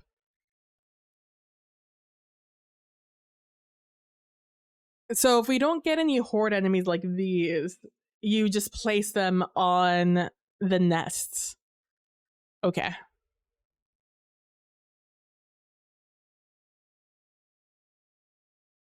Each player chooses a space on the outer edge of the starting map tile because it's a 3x3 and the middle one is already taken up.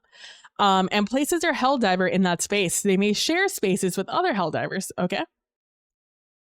Place the enemy card for all enemies that were placed during setup to one side. Enemy card, forming the basis of the initiative deck for the first round. Oh, okay. Place any remaining map tiles face down in the stack next to exploration cards. Place any remaining enemy miniatures and enemy cards near the initiative order board, as well as all available die and any other unused tokens. So just put everything near the near the fucking table, essentially. Just get it all there. Round of play. So this is what a round of play would look like. So we would have action card, action, action, action, event, action, action, action, action. Starting with an enemy. So in this case, we'd have the enemy, we'd have the breaker, we'd have an enemy, the sniper, the pyro, or let's say Helldiver, Horde, Helldiver, Helldiver, a Terminid, Terminid, Helldiver. And then up here, we could also see when we get medals and stuff, the order of play, up to 30 rounds. Gotcha. Each player selects one action card from their hand. Shuffle the player action cards along with the horde enemy card and the enemy cards for any elite enemies that have been spawned, forming the initiative deck. One at a time, reveal cards from the initiative deck and place them face up in each slot of the initiative order board from left to right, creating the initiative order for the round. In a 1 to 2 player game, the final initiative slot is not used. Oh, okay. Place the active token on the card in the first slot. Okay, so that's just like, hey, this is who's going. Resolve any abilities on action cards that trigger after initiative has been revealed, but before actions are resolved. Resolve any remaining abilities on the active card fully, then move the action token to the next card. Repeat this for each subsequent card in the initiative order. After 4 active cards have been resolved, a random event will occur.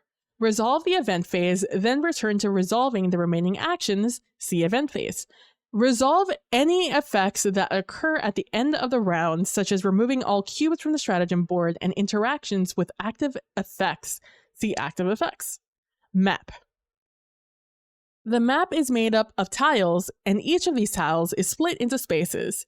Miniatures may only move into a space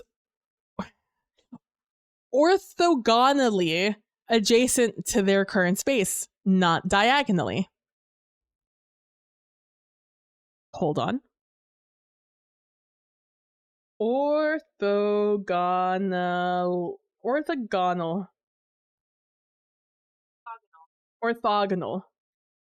Of or involving right angles at right angles.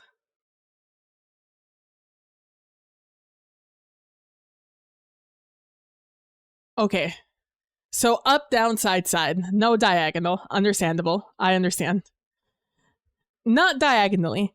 Other miniatures do not impede movement, and any number of miniatures can share the same space. Impassable space. Some map tiles feature spaces designated impassable. Miniatures cannot move through or end their movement in an impassable space. But these spaces can still be targeted by stratagems and other effects that target a space. Flying keyword. So hold on, my menu never went back up.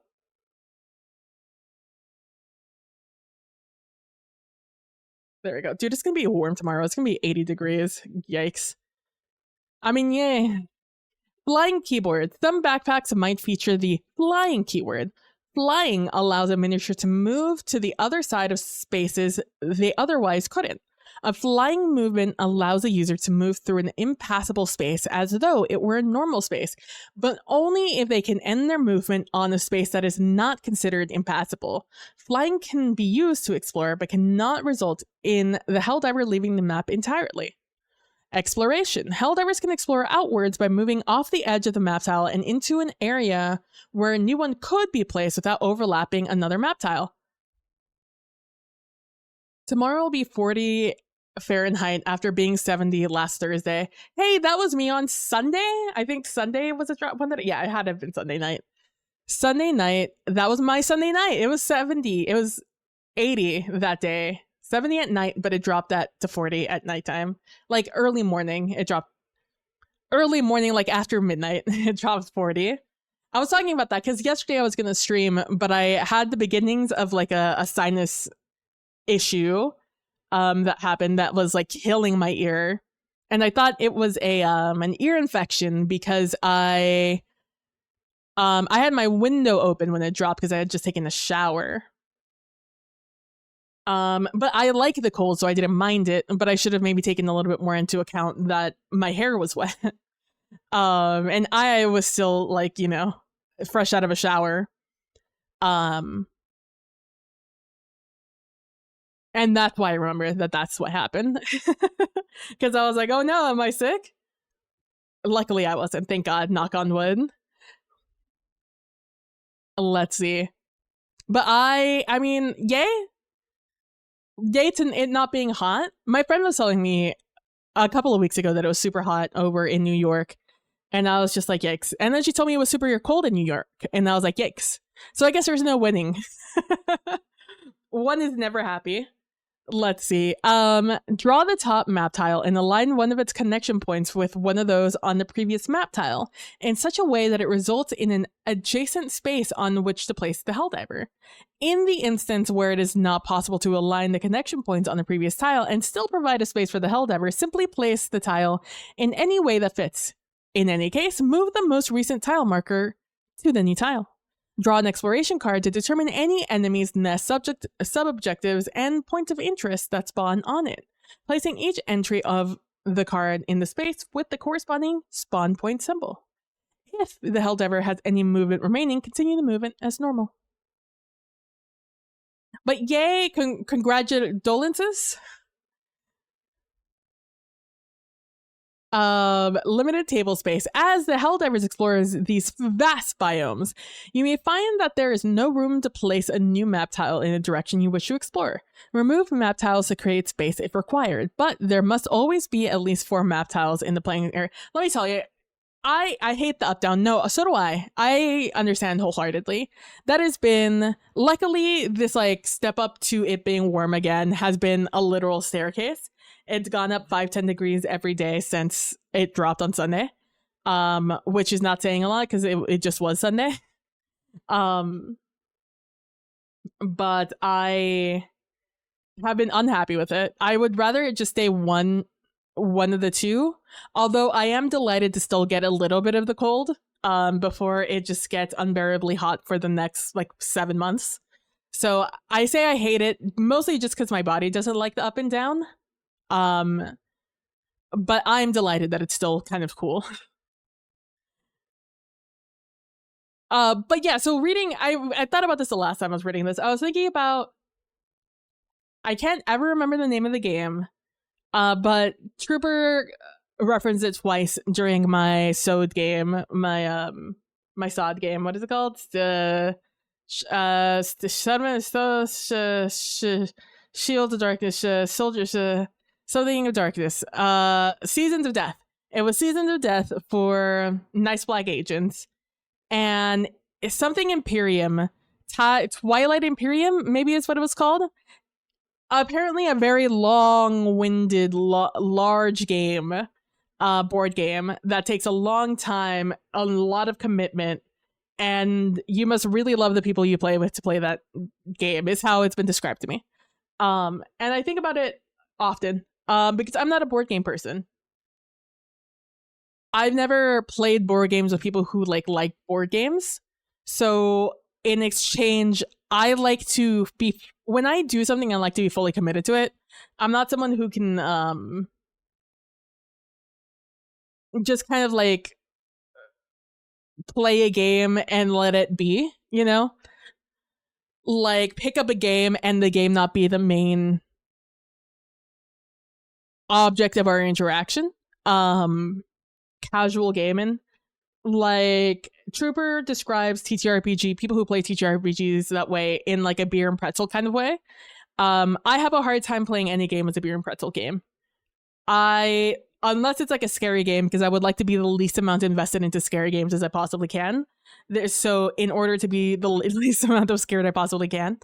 But everything else, I enjoy being more committed to it, right? And I'm like that with board games, which is why I've the only board game I've played like in earnest for a long periods of time with people is Risk, which is why I really enjoy Risk, because people I've played Risk with are committed to playing Risk. You know, they're not committed to doing things other than playing the game. The game is the main event. Everything else is secondary to that.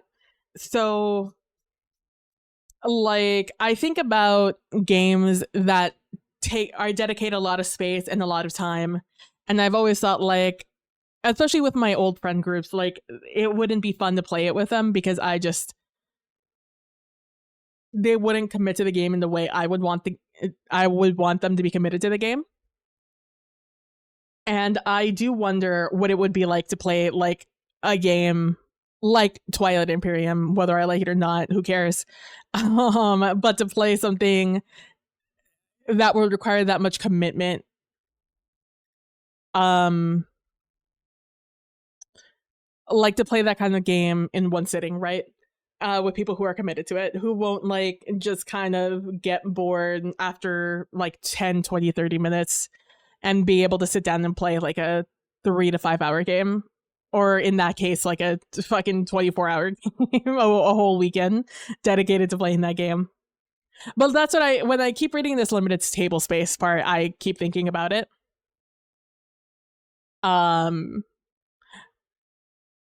yeah, this is just telling you like how to create space. And ties and locations. The modifier die is 6-sided with 4 faces representing the cardinal directions of north, south, east, west, and 2 blank faces. Though normally used to determine which space on the map a stratagem will target, see stratagems, it can also be used to break any ties that might arise when selecting specific map tiles. I wonder why you would use this dice instead of a real dice. Where to spawn enemies or where to place any other component. It might be necessary to roll multiple times to come to a decisive outcome. When rolling the modifier die, north is always a direction of the initiative order board. Interesting. I like that this is just copy paste the same thing over and over again.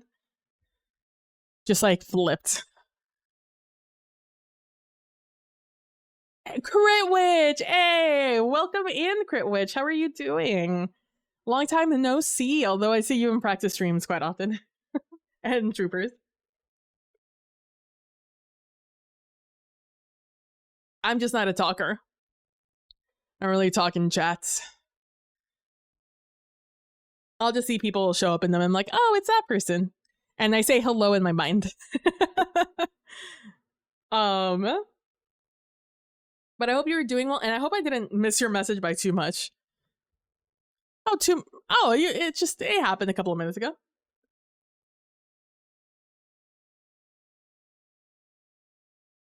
Haven't been in a whole lot lately. Been out of town. I see. Hope all good.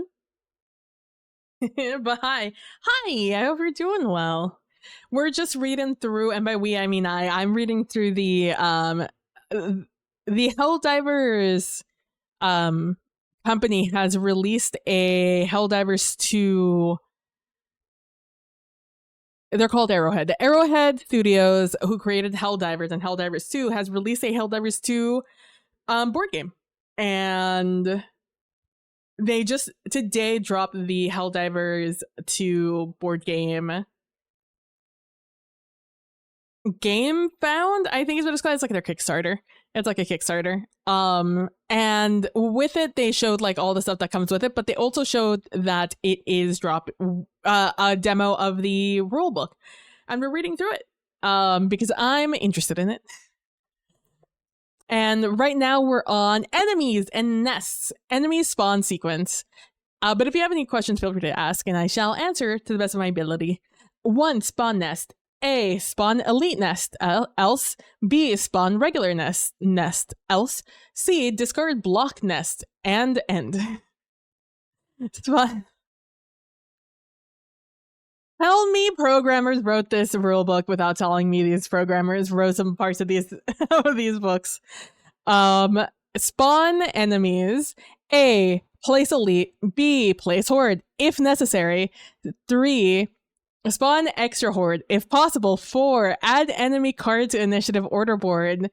A, discard weakest enemy if necessary.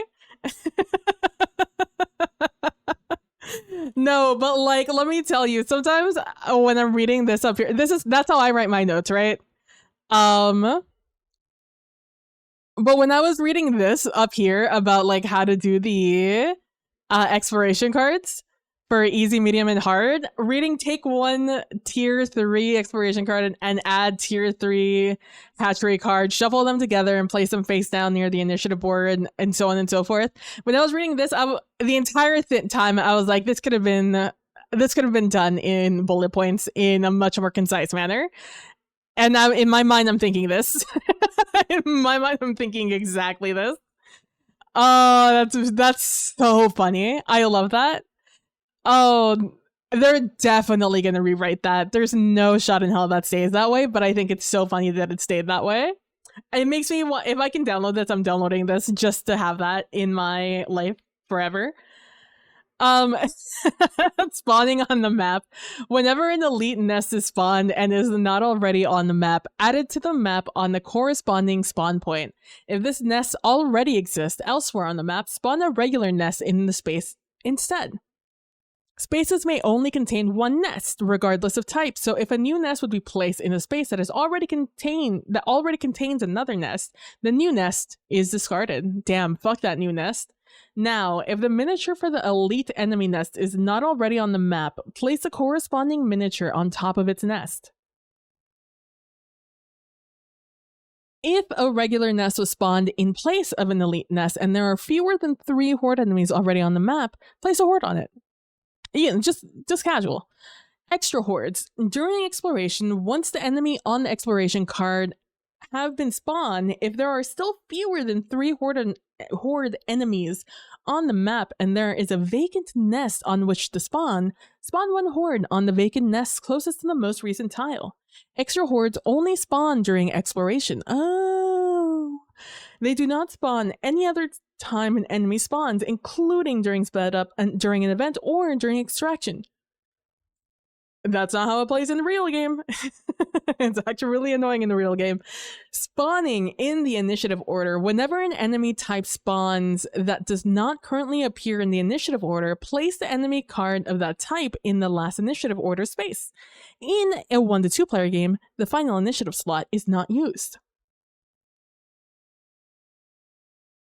If there is no room for the new enemy on the initiative order board, compare it to the other enemies already in initiative order and remove the enemy card of the weakest enemy type based on the enemy hierarchy for that enemy faction.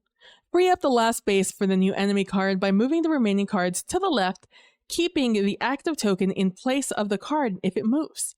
Place the weakest enemy card beyond the end of the initiative order board. Its miniature remains on the map and any special rules on the card remain in effect, but it will not activate unless it is returned into the initiative order. Immediately before the end of the round, if any enemy cards have been removed from the initiative order, place the strongest of the enemies from beyond the end of the initiative order into the free space and activate it. Repeat as necessary until there is no more space in the initiative order, at which point the round ends. And the hierarchy is Horde, Charger, Stalker, Bilespear, Brood Commander, Shrieker, and Hive Guard. Sub-objectives and points of interest. While the main objective of any mission is delivering fresh liberty in the name of Super Earth, Helldivers in the field might also receive additional sub-objectives from High Command, or else they might become alerted to other less significant points of interest in the surrounding area. Whenever one of these map features appears, place the corresponding token face up on the map. Sub-objectives each have a unique token to represent them, while points of interest remain hidden until they are investigated. A Helldiver in the same space as one of these tokens can interact with it without spending an action. Often, they will benefit from the additional rewards, usually involving replenishing tokens for their dashboard or else providing them with medals, See metals? They might also provide intelligence, allowing the Helldivers to look and manipulate the number of cards from one of the various decks. Sometimes, Helldivers may also be provided with a random support weapon. In this case, draw a card from the support weapon deck. The Helldiver may then choose to discard their current support weapon and exchange it for a newly revealed one if they wish. Okay, sub-objectives. A Helldiver in the same space as the sub-objective may interact with it by fulfilling the criteria on the front of the token. Once a criteria is fulfilled, flip the sub-objective token, gain the listed rewards, and then discard the token from the map. Some objectives, require the presence of 2 Helldivers in the space before it can be activated. If a subject objective features a stratagem, a Helldiver does not need to play an action card, allowing them to use a stratagem in order to activate it by inputting the code on the stratagem board as normal. If 2 Helldivers are required to be present, they may use any combination of their cubes to complete the input. Safe Artillery. The reward for activating the Safe Artillery is a powerful attack that can be activated by Helldivers. After flipping the sub-objective token, place it next to the stratagem board and place 2 ammo cubes on it. At any time during their turn, a Helldiver can discard an ammo cube from the token to punch in the code and target an enemy in the space within range. So these are our sub-objective tokens, right? Our Safe Artillery, our Illegal Broadcast, our LiDAR Station. We see our Safe takes 2, Illegal takes a stratagem, a board, LiDAR takes 2, our Escape Pod Data takes a stratagem, and our Rogue Research Facility takes 2 Helldivers and a long sequence of stratagems. Good to know. Point of Interest. A Helldiver in the same space as a point of interest may interact with it by drawing a point of interest card and discarding the point of interest token from the map. Some points of interest might reveal a new map feature which the Helldivers can interact with. Place the corresponding token on the map in place of the point of interest token. If this token already exists somewhere on the map, the card is simply discarded. So you can get a damaged Hellbomb. If a damaged Hellbomb is dealt at least 1 wound, place a 1 duration place a 1 duration token in the space situation. When the time is up, everything on the same map tile receives 3 wounds and both tokens are discarded. Spore Spewer. Spore Spewers are destructible terrain with 2 wounds that require the use of explosives to damage them. Any attack made from a space containing a Spore Spewer has its range reduced by 1 to a minimum of 0. Event Phase. About halfway through resolving initiative order, a random event will occur. After 4 active cards have... Oh my god. Okay, fuck this for a second. So, there has been this,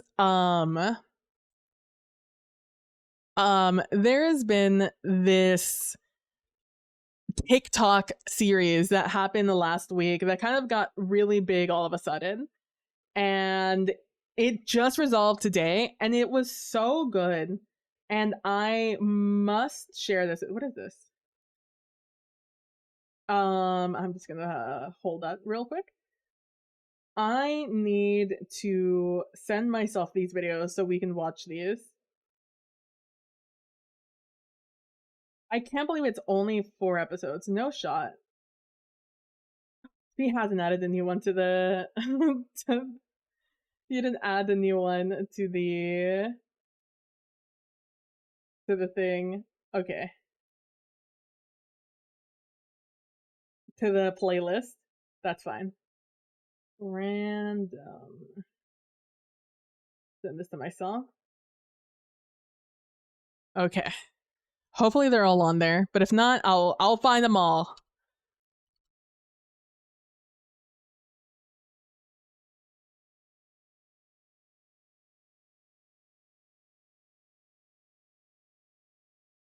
I have no idea where my sound is going to come from here, but we'll figure it out. Always block. Oh, come on. The 2 objects that are the same. Confirm.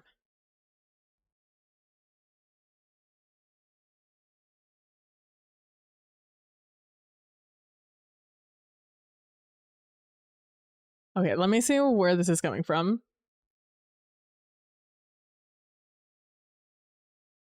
It's on my Spotify?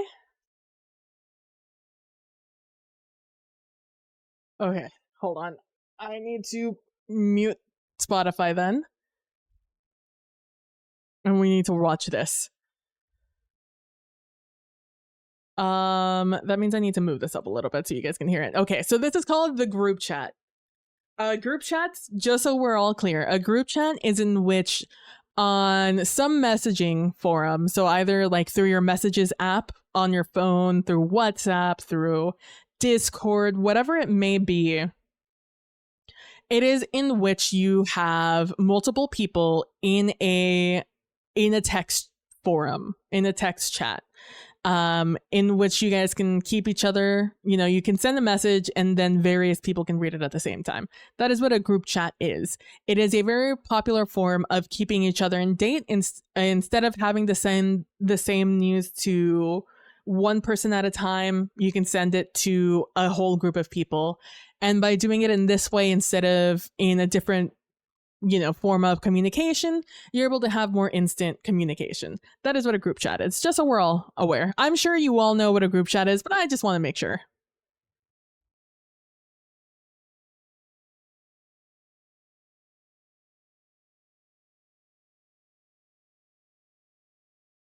If it's too loud, let me know.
No. Okay. So, like, classic, right?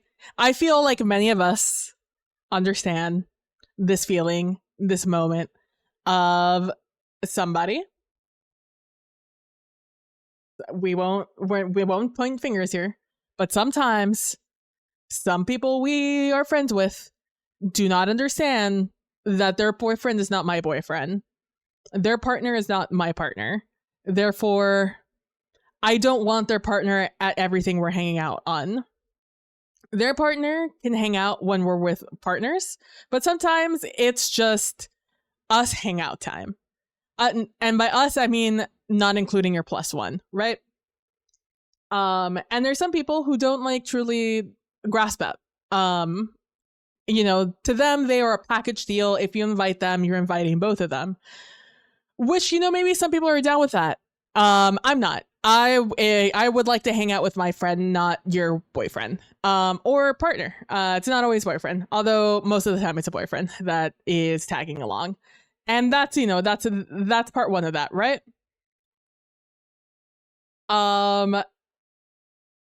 We go on.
plot thickens, right? Like, oh, and this is, I don't even know which of these two episodes that came out was the one that blew up. They both blew up. Let's be honest. They both blew up. Yeah, the first one has 30 million views. That's the first, that immediately blew up. That popped up on my For You page. Like a couple of hours before it came out, already had millions of views. I'm already invested, right? Immediately she drops like the second that one, right? Fucking Haley out here, the snake. Haley the fucking snake out here, changing the reservation, the gall to have a girls' day where you set up a reservation over 2 weeks in advance, only for one of your friends. That if one of my friends changed my reservation without letting me know about it, to add their boyfriend,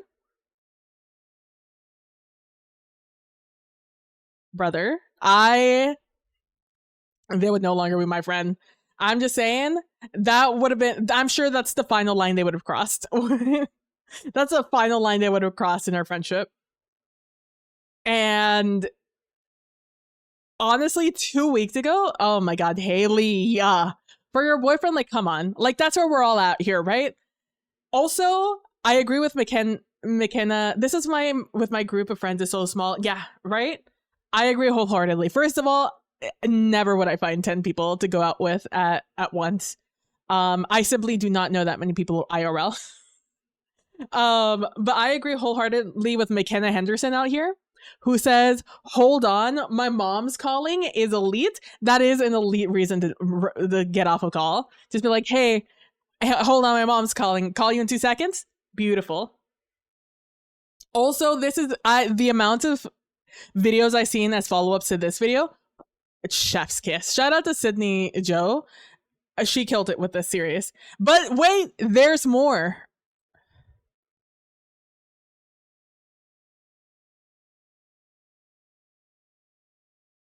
Me though. Actually, me though.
And Justin is here. Like, what are we doing here? What is happening? Haley, if I was the person who just came out of town and is visiting for the couple of days, I'm livid. I've been in this situation. I've come back from college and we've like set up something and then it gets changed last minute because some plus ones got added. In this case, it was friends, not boyfriends, but that still pisses me off. Cause not my friends, but like friends of friends. And we had to change plans completely last minute to hang out with more people at a place. So it went from being a small thing to a big thing. Don't get me started.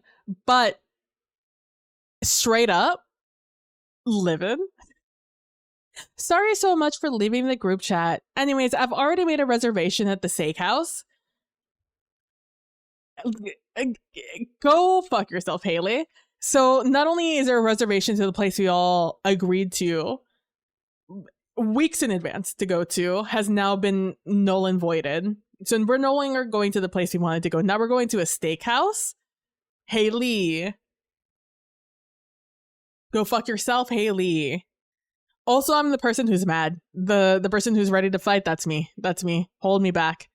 Anyways, Charlie Puth did in fact reply to this, which is gonna be important here. In our next part of group chat. Oh, that's a trailer. She dropped a little trailer for it.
Where do we start?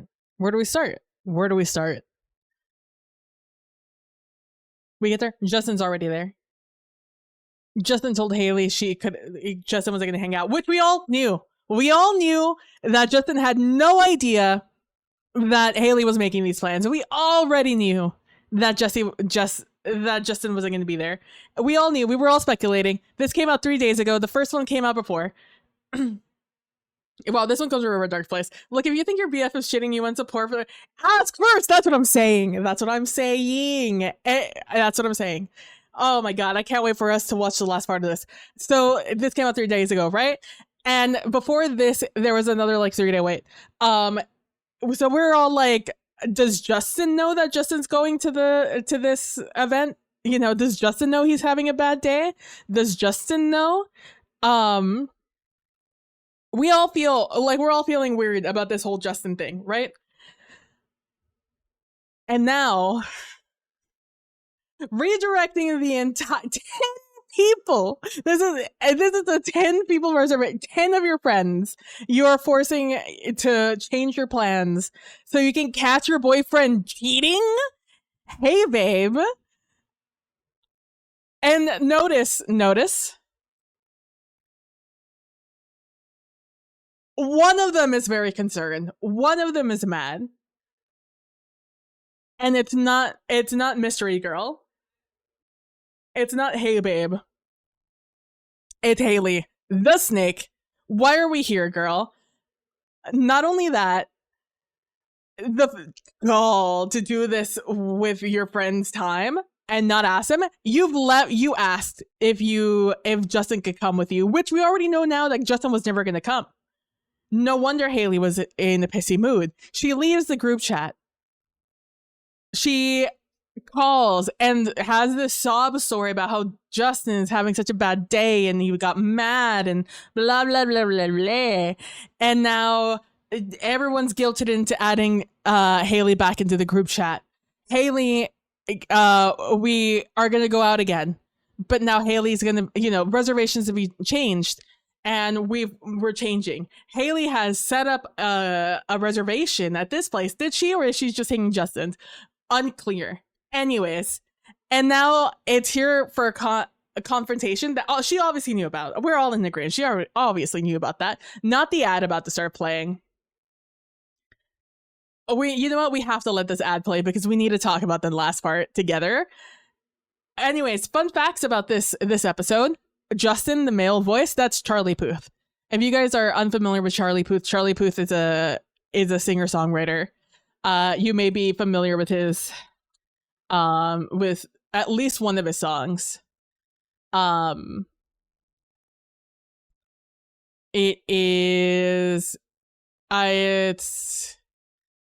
There is a couple of songs. We have We Don't Talk Anymore, which was, I think, recently popular with Selena Gomez.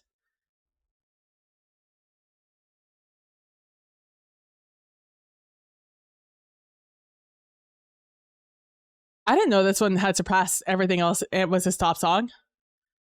You might be familiar with that one. There's also See You Again. And this one is a super popular one during COVID. I think this is a Fast and Furious song, which is why it was so popular.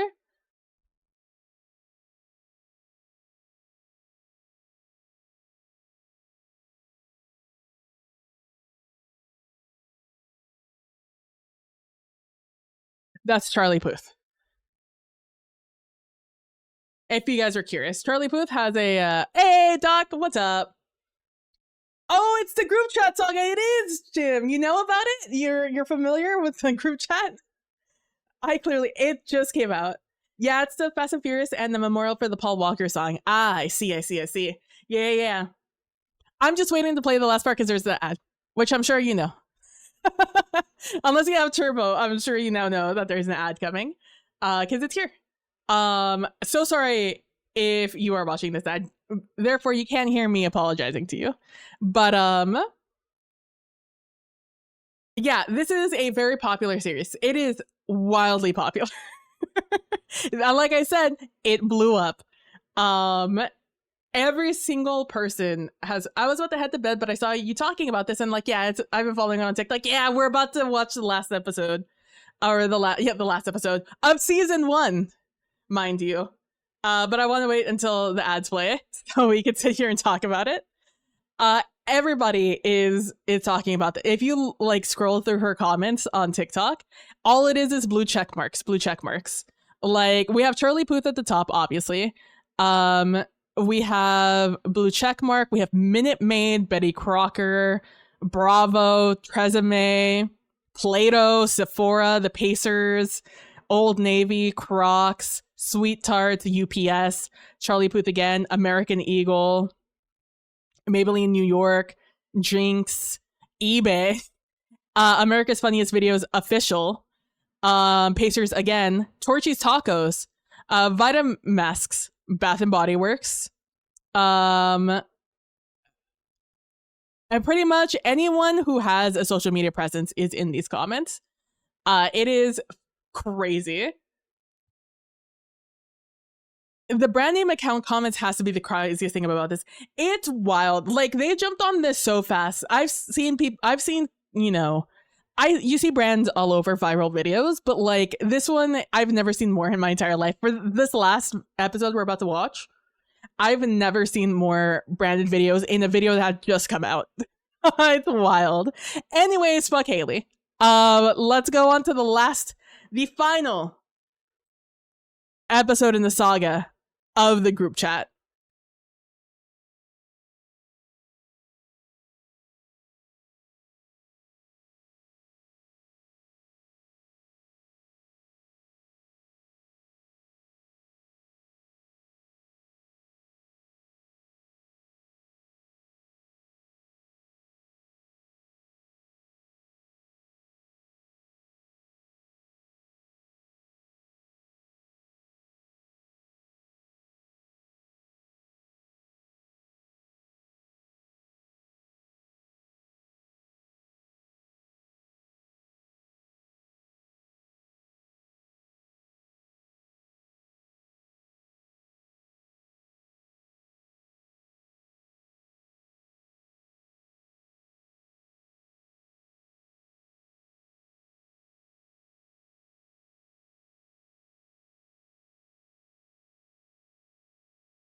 Dun dun dun.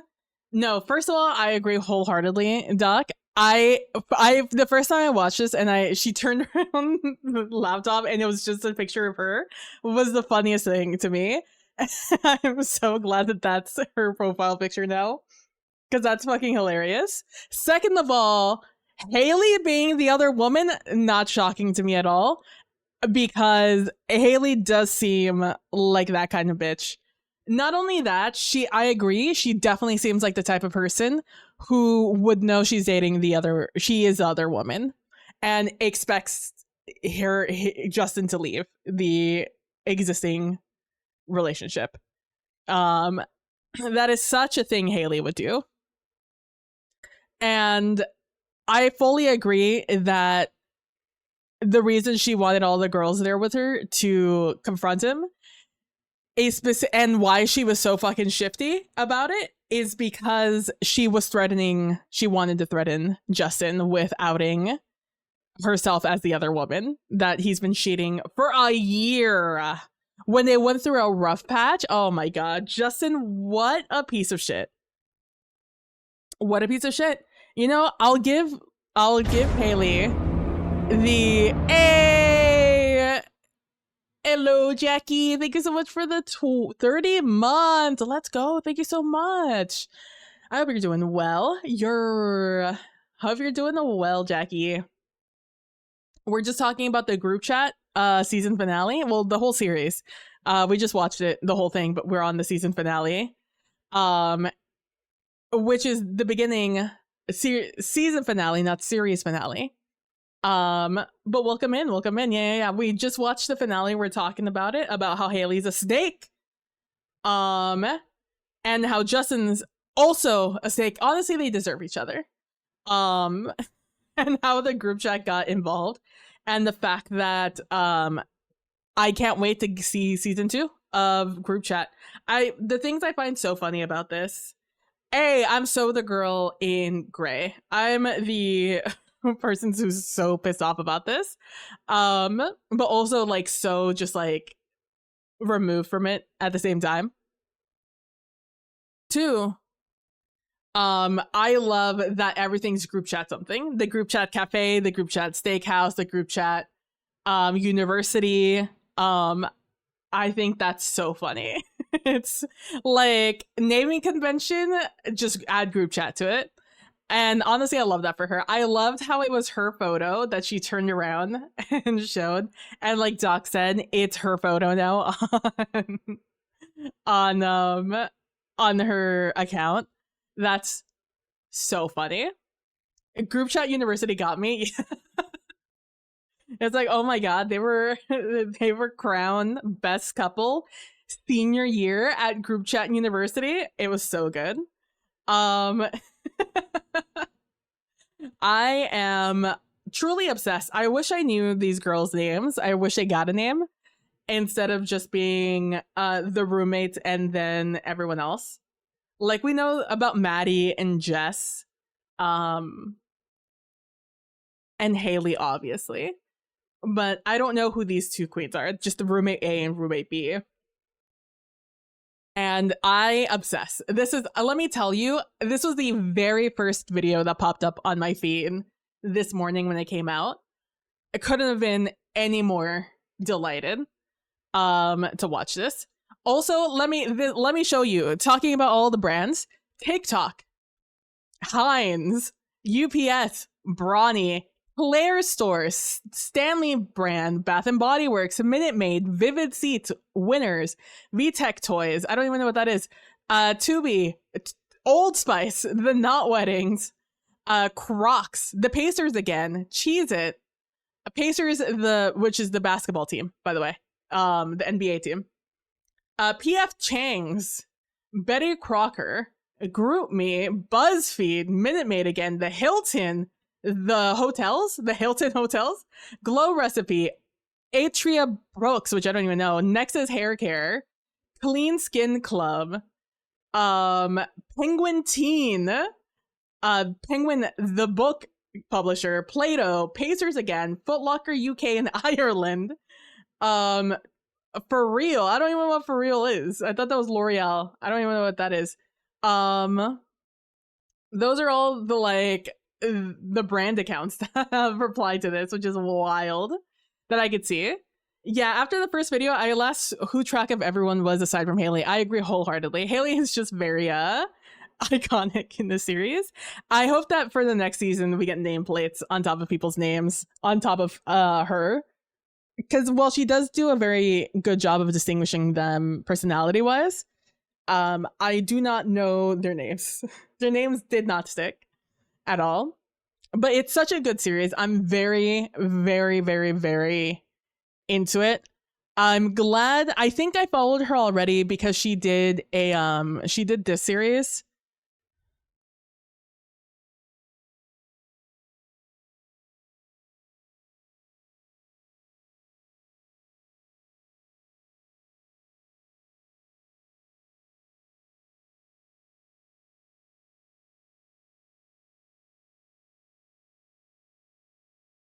She did a series of that where she would show she would just, you know, the alternate. Hey, remember back in the day when TV shows would have alternate songs, themes that would happen when something serious was about to happen in a TV series?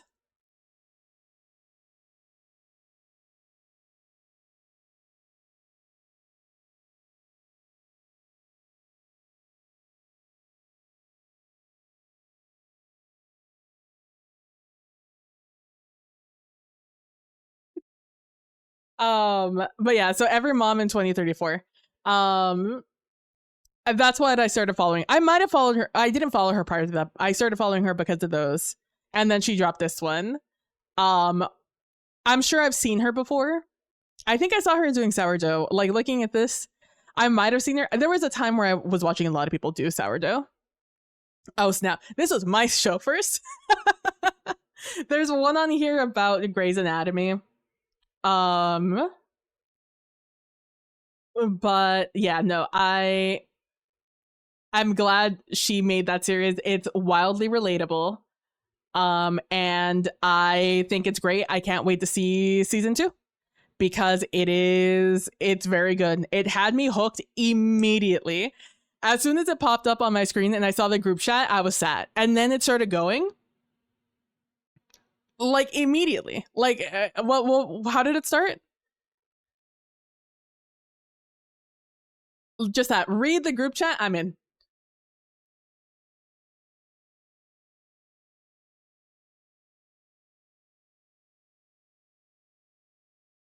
So within the first 15 seconds, I'm in. You know, like, caught me right away. Hey, everything. And she dropped this 3:30, so she dropped this on March 30th, and I've been sat for a week waiting for everything to come out. It's just very good. It was very good, 10 out of 10. I cannot wait for season 2 because it's so good. It's so good. It's so good. And I am glad I was able to share this with all of you because it's very good. Her name is that girl, Sai DJO Joe. That girl, Sid Joe. Sid Joe. She doesn't have a link tree here, but she might have an Instagram. I'm unsure. I don't know what the kids are doing nowadays. So, but on TikTok, there's Sydney Joe. Sid Joe. I'm sure you could just do Sydney Joe. I'm sure you could just put in group chat and her series would come out first right now. Very good. Very, very good. I'm very into it. I thought we were much closer to being done with this book. But anyways, back to what we were doing. Looking at this game. Before this, we were looking at the Helldivers board game rulebook that they dropped. It's just a demo. It's not the finished version, but they have given us an idea of how the game is going to play.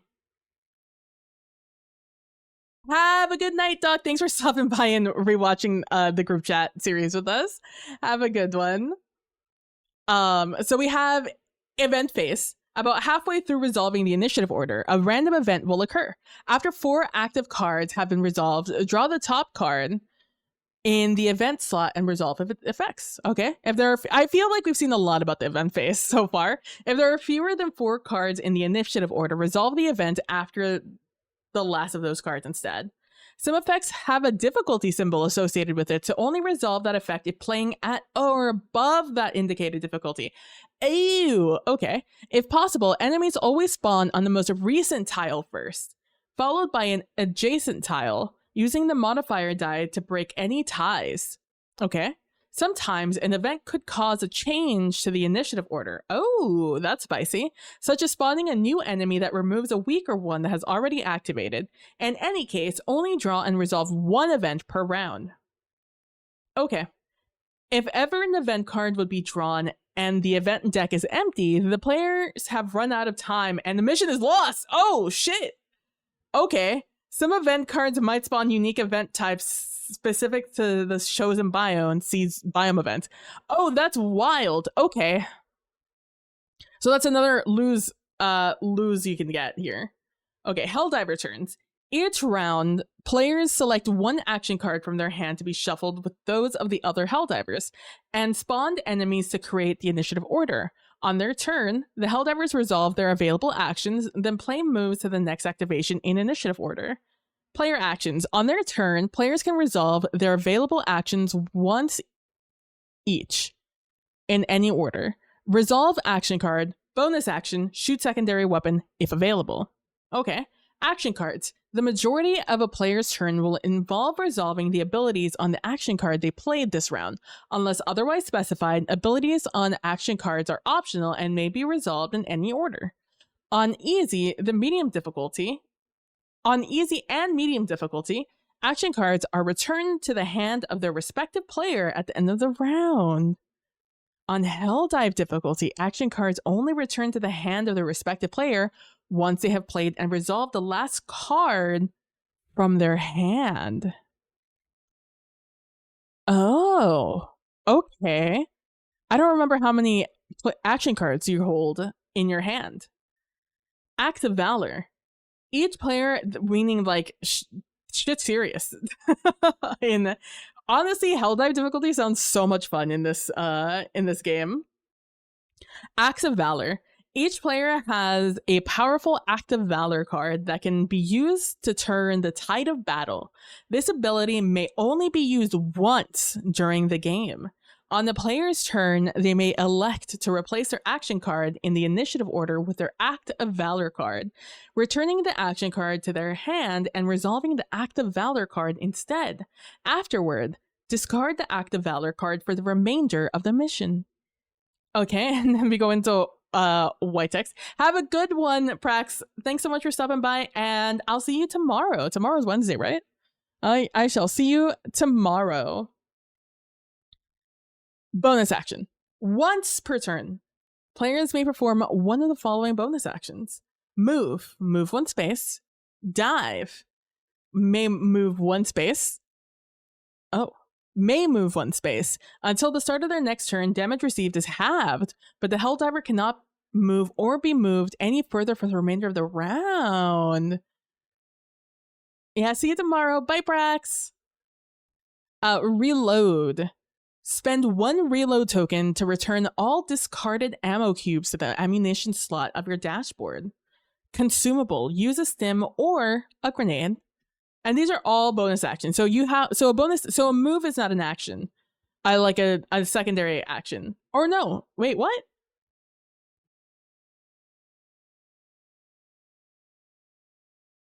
I guess you can move an additional space as a bonus action. Like you can push for an additional space, which I like as a bonus action. I do in fact like being able to move as a bonus action, like additionally to what I had.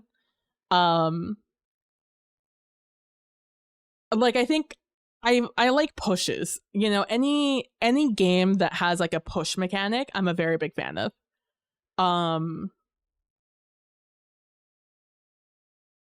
Especially like in this case for dive, where you cannot be moved or move any further, like having that additional mechanic added to it, I think is a lot of fun.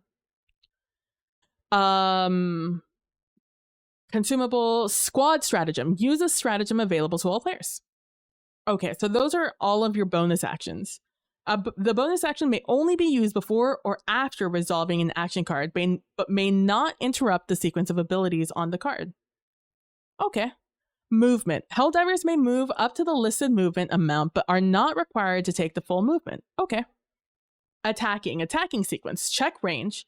2. Exhaust ammo. 3. Select dice. 4. Roll dice.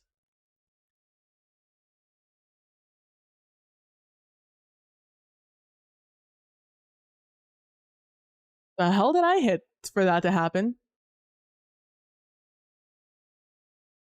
I don't know what I just hit. Oh, I turned off the music. Oh, it's so loud.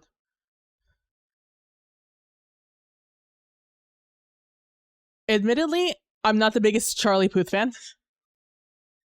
Sorry, Charlie Puth.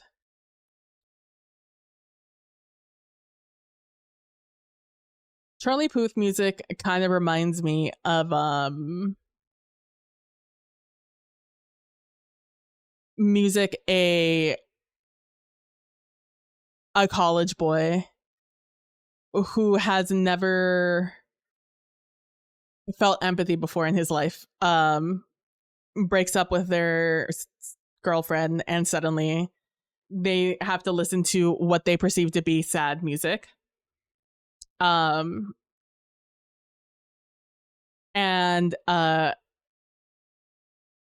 try to feel better by listening to sad music, but really are just like acting sad instead of being sad. I don't know. Anyways, damage notation. The amount of ammo required to fire the selected weapon and the type of dice that will be rolled is described by the damage entry on the weapon card in use.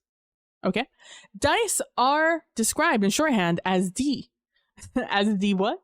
Followed by the number facing on the die, where D6 is the die with 6 faces, D8 is the die with 8 faces, and so on. Naturally, the higher the number of faces on the die, the more damage they are likely to inflict. Any number preceding the D refers to the amount of die rolled in the attack.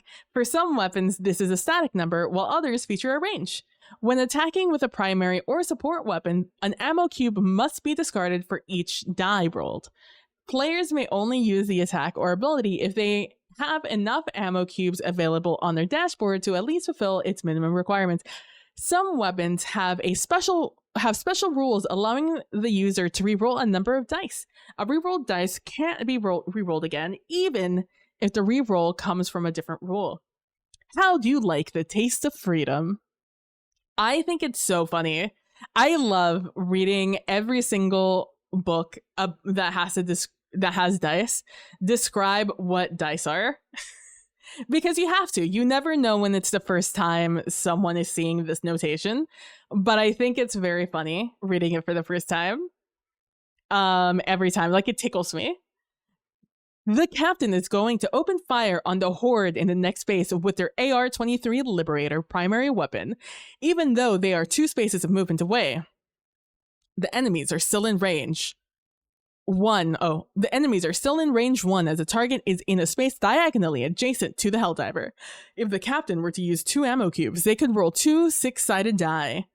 D6, they should put in parentheses there, for a maximum possible result of 12. But they choose to conserve their ammo for a later action and only discard 1 ammo cube in order to roll a single-sided die to make their attack. Damaging enemies. Enemy damage is tracked in increments of 5 and is always rounded down when necessary. For each multiple of 5 received, the enemy receives 1 wound token. Any excess damage beyond the increment of 5 is lost. Oh.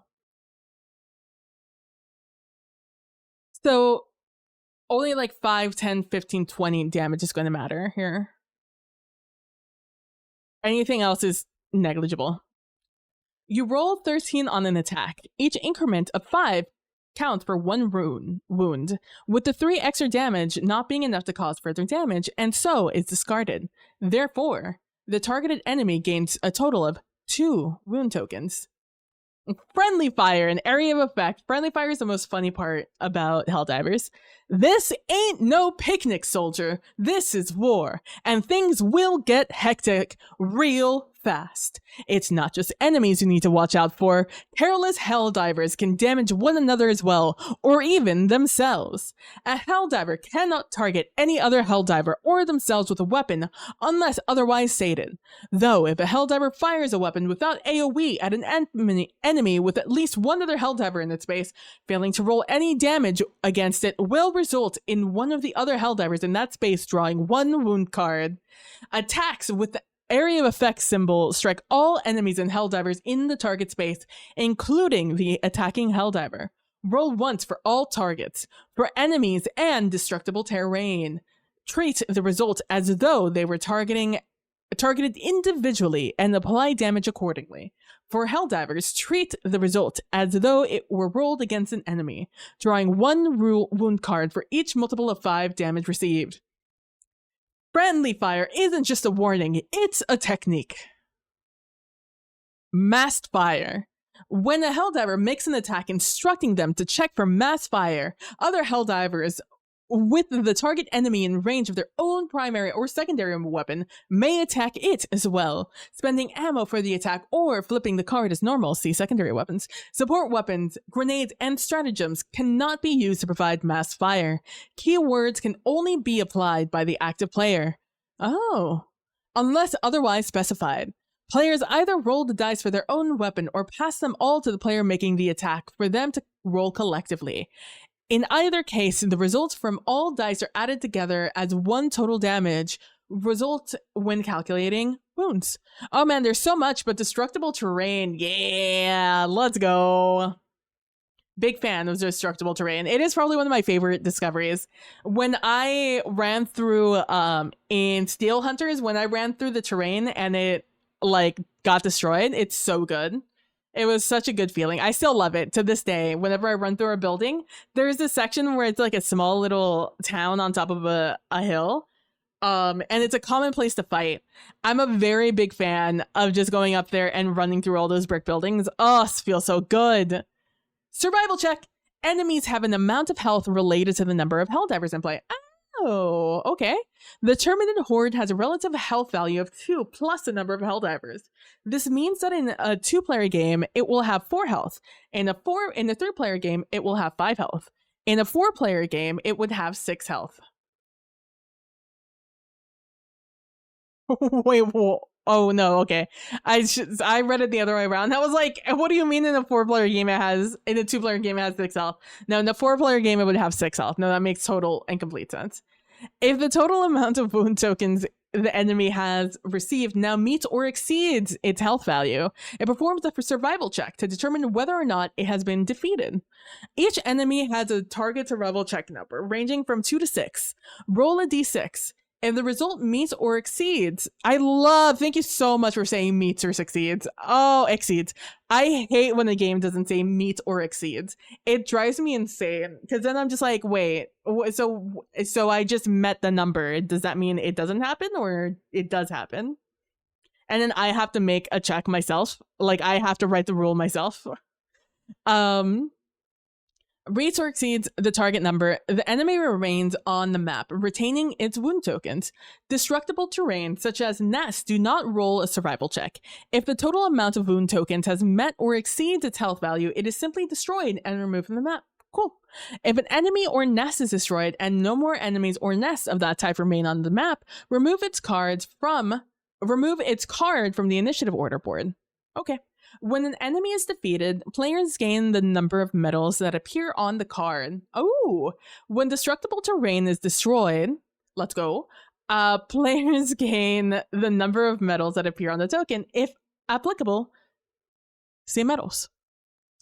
Finisher and explosive keywords. Oh, what does that mean? Some weapons, grenades, and stratagems might feature powerful finisher or explosive keywords. Finisher circumvents the enemy ability to survive critical damage. Oh. Interesting. If an attack where the active player uses a finisher deals enough wounds to defeat an enemy, do not roll its survival check. Dude, I would be livid if I do this on like one of the big enemies and they don't die. It happens all the time in the game, so this is very accurate. Sometimes they just straight up don't die, and you're like, how did you not die, you big motherfucker? I hate this game. Simply defeat the enemy and remove it from the map. Explosive causes massive damage to enemies and indestructible terrain, allowing Helldivers to damage targets.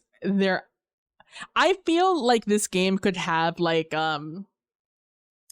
oh, I don't know the name of the company because I never play games in real life, so I don't know what it's called. But you know, all the company that does like the puzzle piece terrain for mini terrain for like maps, physical maps. It's not Warforged. Is it Warforged that makes all that like puzzle piece terrain?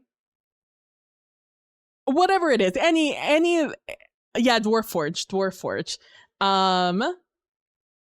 I think we'll go with it, Dwarforge.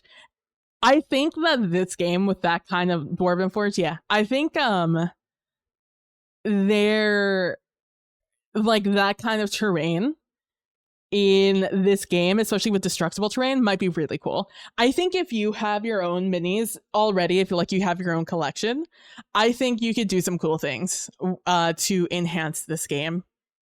Because one of the funniest things about Helldivers, playing it in like the video game, is accidentally killing yourself, accidentally killing your teammates, purposefully killing your teammates, and purposefully sacrificing yourself for the plot, and also all the accidents that happen, and the destruction. The destruction is also really cool because you can create like if you call in like certain big booms, you will create a crater, like a small crater in areas, or if like you call down a missile barrage, you will see several small craters in that area, along with destroying a lot of the terrain. And terrain in this case means buildings. Like if you're in a city, that city can all be crushed.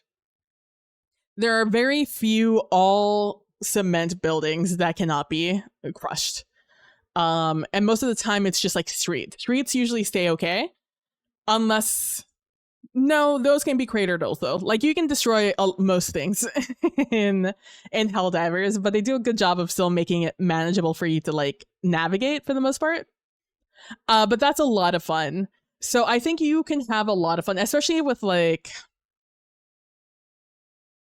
I think the map itself is big enough for you to be able to add those like little cells. So you could add them after the fact. I don't know. I think there's like fun to be had here with terrain tiles. Is that what you would call it? I wouldn't call terrain like minis, right? Like you wouldn't call them minis. You would call it terrain, right? I don't know. I'm unsure. Grenades! A Helldiver may discard one grenade token from the grenade card they have equipped to resolve its effects. Grenade targets a specific space as opposed to an enemy, unless otherwise stated. Stratagems. Helldivers benefit from the support of their orbiting super destroyers. Super destroyers are the huge ships in space. They're in low orbit when you're on a mission, and they're the people who are calling in the missiles from space and the nukes and stuff. Like they're dropping them for you, or the big lasers. So yeah, so that's why you're calling in support from them using all powerful stratagems. Stratagem board, and they're called super destroyers because everything in Helldivers has super and liberty attached to them. All players collectively share access to the stratagem board, used to activate their available stratagems. On the board are 4 arrow types: up, down, left, right. Players call in stratagems by using stratagem cubes of their player color to cover these arrows in order to activate the arrow sequence displayed on a stratagem card they wish to call upon, then resolve its effects. If a player cannot fully complete the sequence, they cannot call in the stratagem. At the end of the round, all stratagem cubes are removed from the board. Interesting. Modifier die. We've already talked about the modifier die. Helldivers throw stratagem balls to guide the incoming stratagem to its target. Oh, I see, I understand.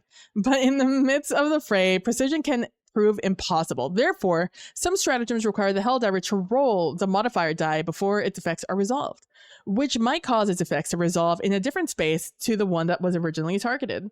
If a direction face is rolled, the effect of the stratagem is resolved one space in that direction, where north is always in the direction of the initiative board.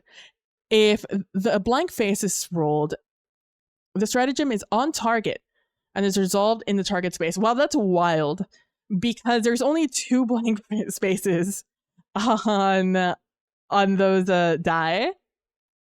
That's funny though, because it's true. Stratagems, there is a strategy to dropping stratagems. The stratagem ball, by the way, is in game. You like the little beacon that you call in, so the Super Destroyer knows where like to drop like all the stuff.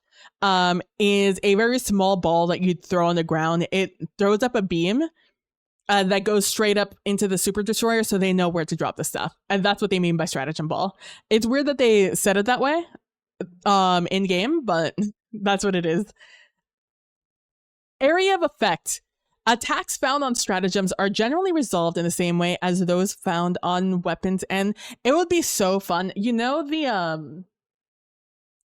it would be so funny if somebody made or they customized the minis that they got. Because in the game, when you get blown up or you get killed, a lot of the time you become dismembered in the game. Like, if you get blown up by something huge, a lot of the times you will simply be your like camera that tracks with you as you die. You're just a torso. Sometimes you'll see like your arm or something, or your leg like cut off. Like you'll see your body kind of dismembered. It would be funny if someone like Lego-ized like the miniature, so whenever you died, like you could knock over the mini and you would fall apart like Legos. Because that's what you do in game. That's what actually happens in game. Anyways, I'm just thinking about the funny things that people can do with like the game when it comes out. Area of effect. Attacks found on stratagems are generally resolved in the same way as those found on weapons and grenades. Although tactical airstrikes and orbital bombardment will naturally cover considerably broader areas than any amount of ordnance we can strap to a single Helldiver. Grimmage is now concerned. Look, while the terrain is destructible, so are you.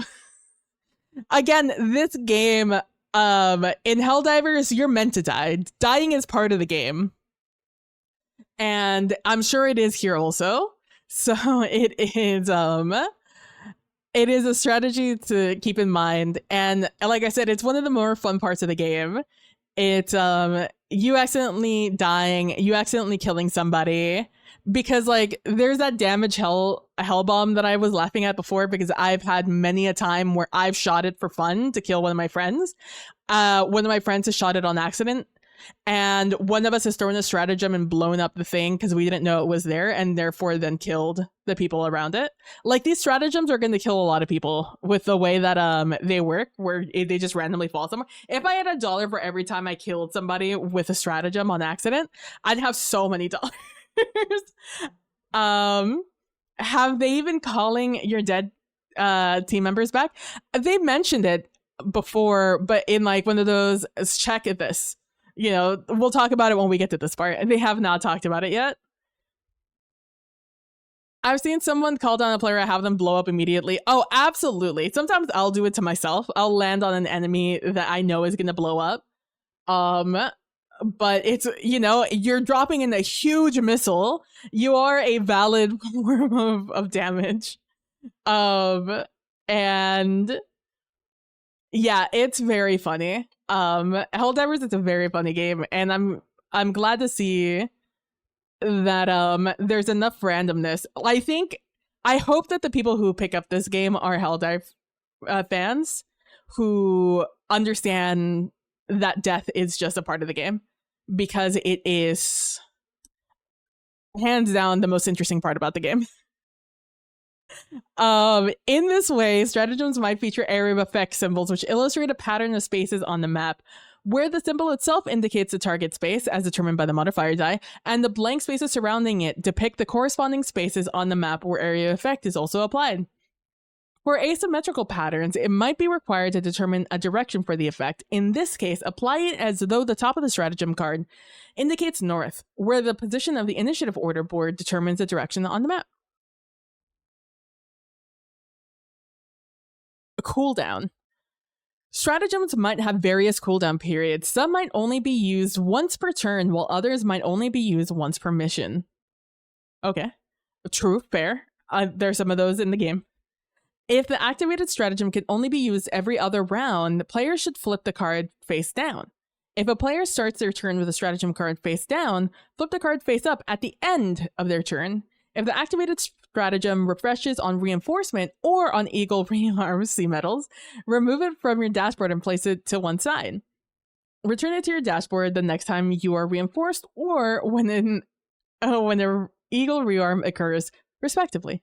Duration. Some stratagems are ready to launch immediately, seemingly to materialize almost instantly, while others can take time to prepare to launch from their super destroyer. Helldivers throw their stratagem ball and then are free to turn their attention to their next action. In this case, the Helldivers place their stratagem token in the targeted space and their duration token on the stratagem card with the appropriate side face up. At the start of their turn, if a Helldiver duration token is on a card with the two side face up, flip it to the one side.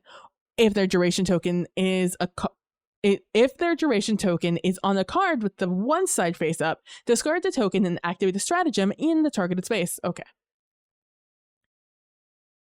Squad stratagems. In addition to the stratagems on their own dashboard, Helldivers can also access any stratagem placed next to the stratagem board.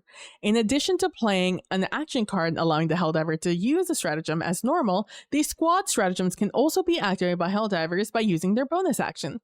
If the activated stratagem can only be used every other round, the player should flip the card face down.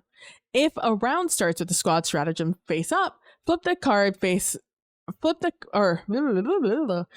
a round starts with the squad stratagem card face down, flip the card face up at the end of the round. Sentries. When the stratagem calls in a sentry, place the summoning Helldiver's corresponding sentry token onto the target space. At the start of a Helldiver's turn, the sentry attacks an enemy in range, though which enemy is dependent on its type. When the sentry attacks the space containing its token is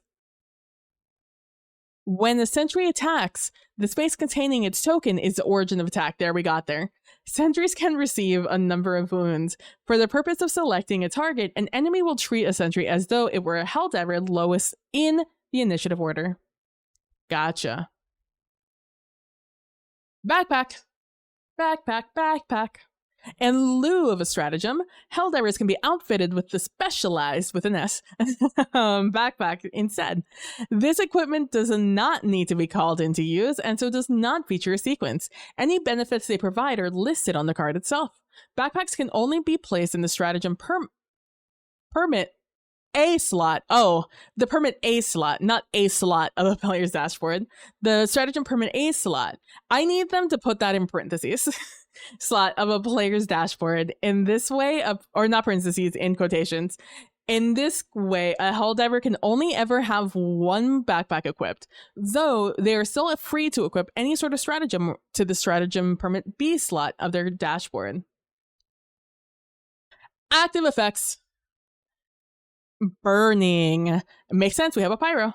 Not my favorite though. My favorite thing to do in Helldivers is to run an electricity build. I'm a big fan of electricity. Me and my Tesla Tower, we are like this. Burning. This effect places a burning token in the target space, scorching side up. If there's already a burning token in the space with the smoldering side up, flip it to the scorching side.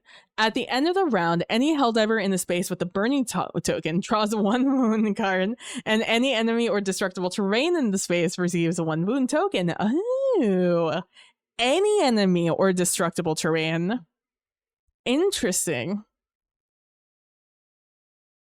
You cannot burn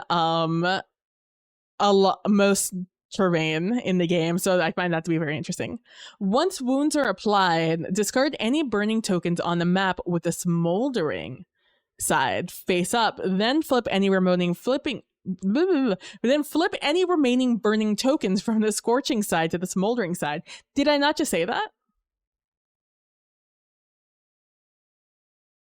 Oh, the first one's discard. Discard any burning tokens with the smoldering side up.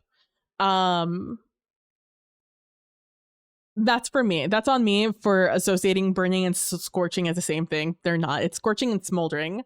It's a scorching. It's the SNS token. It's a scorching or smoldering token.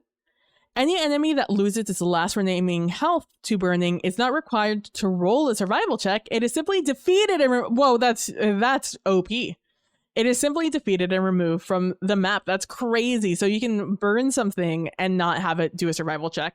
Or you have your finisher that can do that. That's wild.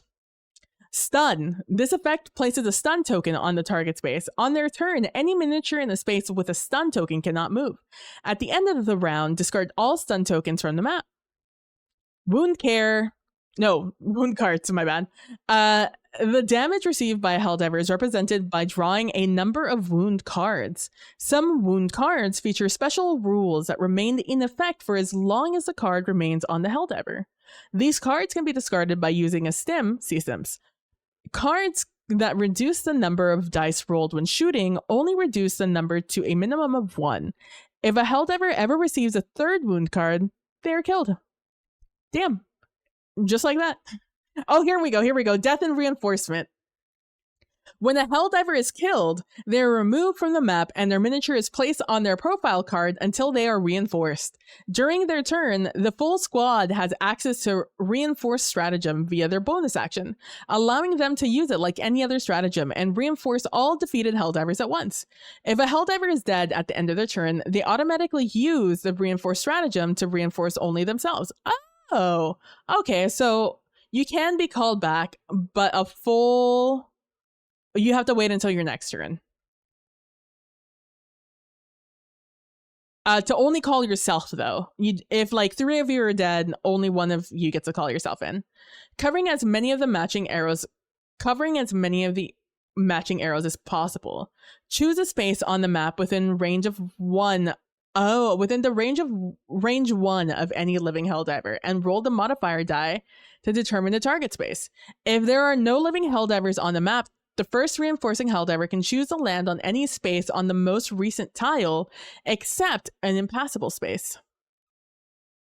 The attack on the stratagem card is resolved against any miniatures in the target space before placing the reinforcement. There you go.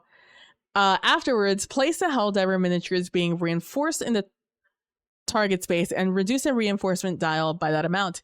If a Helldiver attempts to reinforce in an unexplored or impassable space, they die immediately. If reinforcing themselves at the start of their turn, they automatically use reinforce in stratagem again. That's very funny.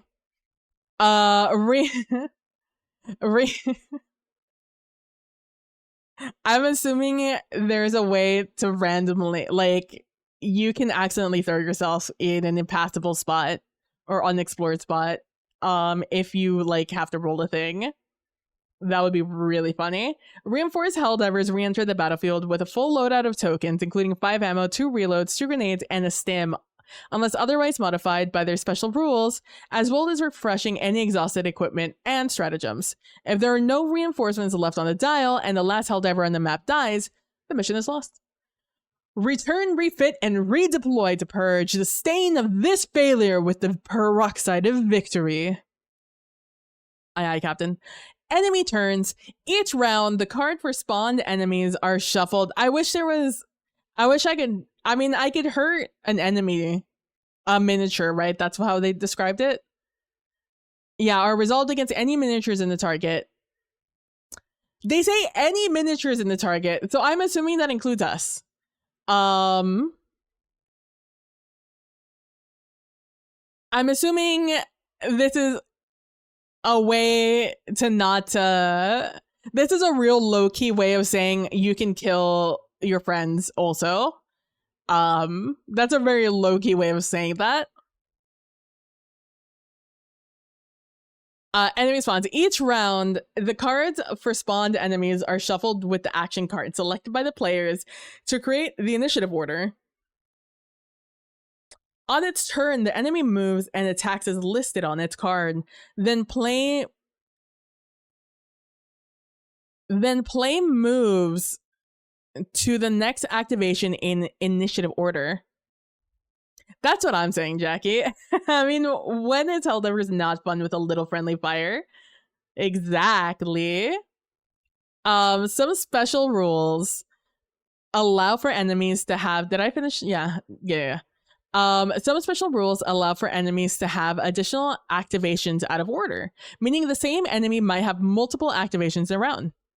Okay, so the enemy golden rule. In the event of no other deciding factors in any instance where an enemy would act otherwise ambiguously, players should choose the outcome that is agreed to be the best outcome for the enemies and or the worst outcome for the Helldivers. That said, don't dwell on it too long, as it is much more important to keep the game flowing and fun. I agree wholeheartedly. Thank you so much for adding that in there to the Warhammer players out there. Enemy spawns. If an enemy card activates, but there are no enemies of that type on the map, spawn its... Wait, hold on. If an enemy card activates, but there are no enemies of that type...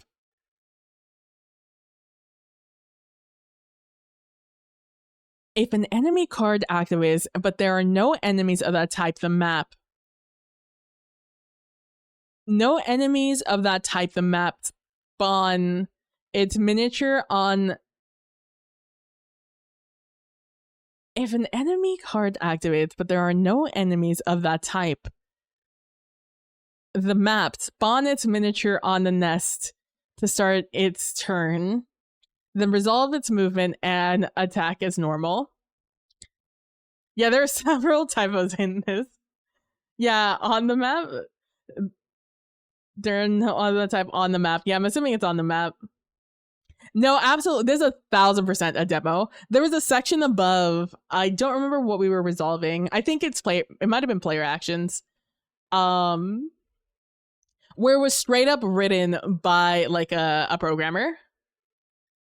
Oh, 1,000%. This is 1,000% a demo rule book. Like, there's some parts of this that aren't even like done. Like, I'm assuming a lot of this art is placeholder art because it's just like zoomed in art of the same image. They have until the end of 2026. They have a ton of time to get this done. There's a lot. Yeah, there's a lot. And I hope there's some things that are reworded in here. But a programmer 100% wrote like a section of this. And I thought it was very funny. You never know. Some companies don't invest in proofreaders. Very true. I have hope for them, though. I have a lot of hope for them. For hordes, spawn one horde on any vacant nest, starting with the closest of the most recent tile and spreading them out evenly as possible.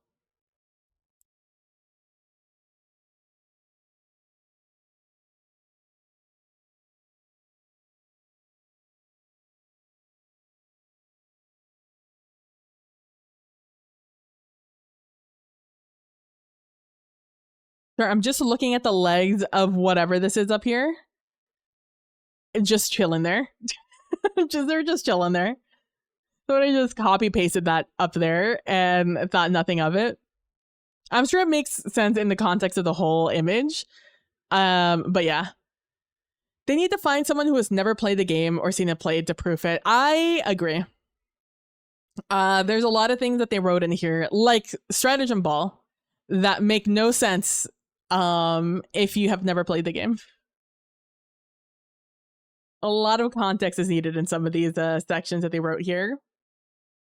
Let's see. Enemy movement. On their turn, an enemy will first move up to its movement value towards the closest Helldiver, utilizing with an S the most direct path possible, stopping when they reach them, or once they've reached their maximum movement value. If there is a tie in which Helldiver is closest, it moves towards the Helldiver who is lowest in the initiative order. And damn, get fucked.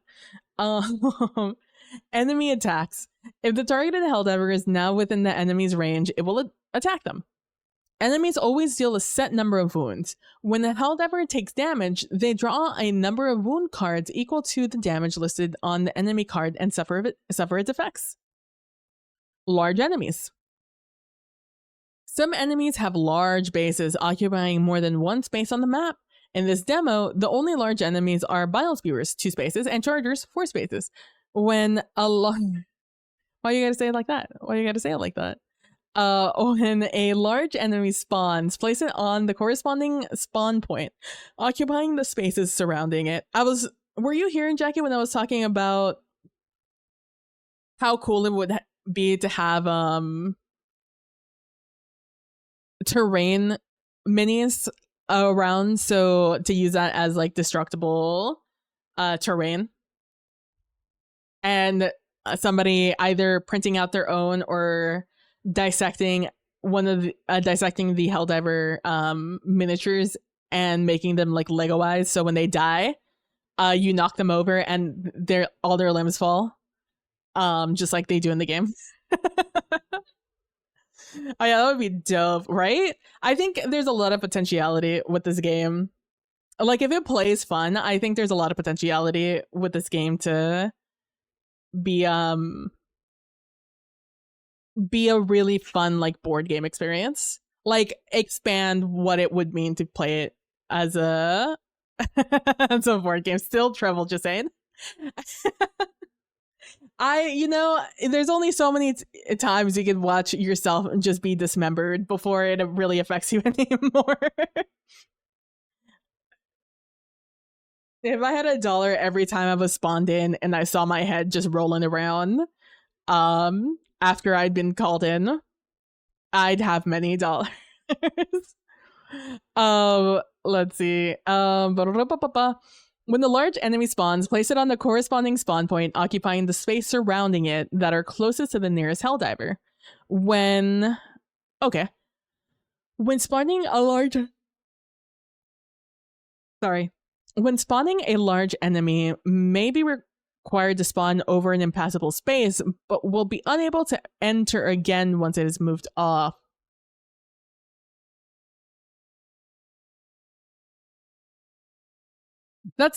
I feel like that's a weird way to phrase that, but I understand what they mean. It's like, they may just have to spawn partially on the impassable thing, but they won't be able to voluntarily move into that space again. Okay, when a large enemy moves, pick one of the spaces it occupies as the origin of its movement. The large enemy may move along any path as though it were a normal enemy, but must be able to fully fit its final destination. After the movement, place the enemy in the target space. Hello? I'm not doing sleepy. After the movement, place the enemy in the target space, occupying the spaces surrounding it that are closest to the nearest Helldiver.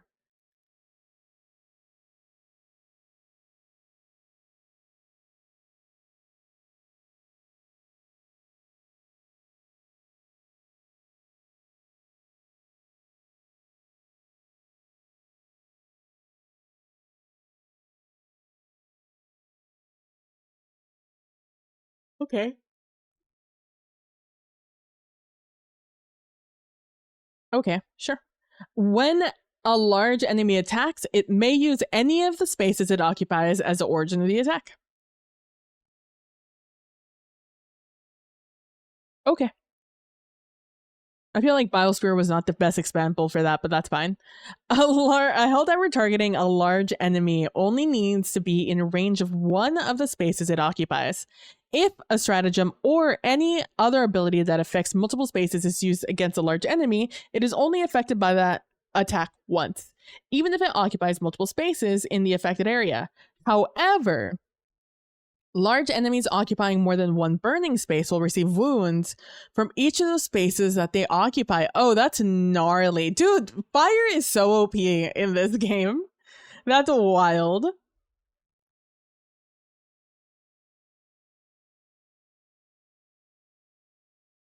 Oh, extraction phase. Whoa, we're almost there. Oh, this is so many words. Preparation. As the mission objective is complete, move to the extraction phase. After a number of rounds, either 3 or 5, depending on the difficulty, the why not just have an easy in the difficult mode? I feel like a lot of this game is dependent on either you're playing easy and medium or Helldiver difficulty. There's not a lot of like medium exclusive gameplay in the game aside from right up at the beginning when you choose the cards, the horde cards, I think it was. That's like the only occasion so far that I've noticed. Yeah, I feel like easy and medium don't have a lot of differentiating aspects. I agree. They don't have enough things differentiating them. I feel like it should be 3 for easy, 4 for medium, 5 for difficult. I feel like a lot of the times I feel like they added medium recently and have just kind of shoehorned medium in here. Like maybe there was like a game, like they talked about this game and people said, well, I'm always going to be inclined to play hard mode instead of easy. But then they didn't have fun playing hard mode. And I feel like medium is there just so people don't think they have to play easy. I feel like it's more of a psychological medium than it is actually a medium difficulty. And I don't think that's the way they should go. I think if they added, it should be also just like a whole ass game mode instead of just an ego easy mode. Depending on difficulty, the Pelican will arrive to extract the players. Place the extraction token in the center of the tile that is one tile away from the most recent tile. Oh, so you're not going to make you run across the entire map. Designating, so Pelican 1 will come to me instead of me having to run to it. Wild. Imagine Pelican 1. Imagine. Me and Pelican 1, we have beef. Pelican 1 is the extraction ship that comes to pick you up. It's called Pelican 1. And I call the driver of Pelican 1 Pelican 1. And Pelican 1 has killed me more times than I can count. Also, Pelican 1 pisses me off. They are so slow, and for what? I'm out there fighting for my life and Pelican 1 is out there fucking just taking their time to land. If there are more than 2, I have beef with them, obviously. Place the extraction, blah, blah, blah. If there are more than 2 tiles connected to the most recent tile, or if there is an impassable space in the center of the chosen tile, use the modifier die to determine where to place the token. Beside the most recent tile, 2 other tiles connected to the extraction tile are also part of the extraction. Okay. Oh, okay. Remove all other tiles from the game. I was like, that's kind of weird that you would specify that, but like, okay, now I understand. Remove all the other tiles from the game. If there are more than 2 other tiles connected to the extraction tile, remove the tile containing the fewest number of miniatures. If there is still a tie, remove the tile with the weakest elite enemy. See enemy hierarchy. If there are, I hope that they have the enemy hierarchy as like at the beginning of the book. Of the booklet, like here's the front of the book, you open it right there, that's the enemy hierarchy, or it's like a different slip of paper, because like I'm gonna need that. Also, I think only adults can play this game. There are way too many moving parts for me to feel comfortable with children to have this. Also a lot of tiny pieces, so like you definitely should not let kids have this. Where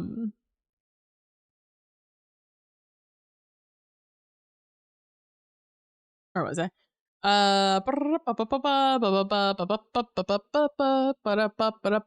If there are fewer than 2 other tiles connected to the extraction tile, retain the closest tiles, using the modifier die to break any ties. From this point forward, no new tiles may be explored or revealed.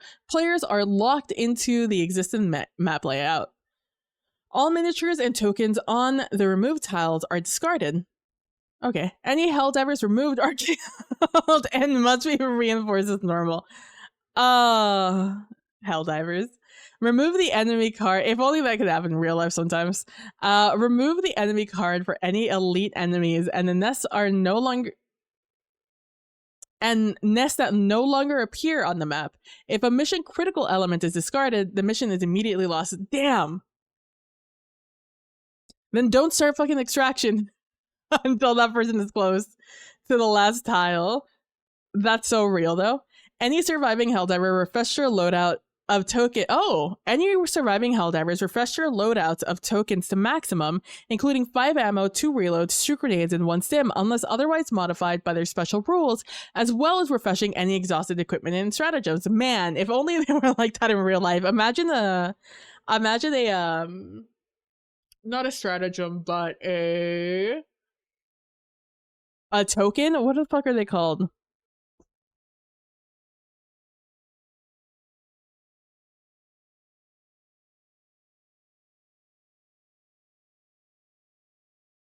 What the fuck are they called?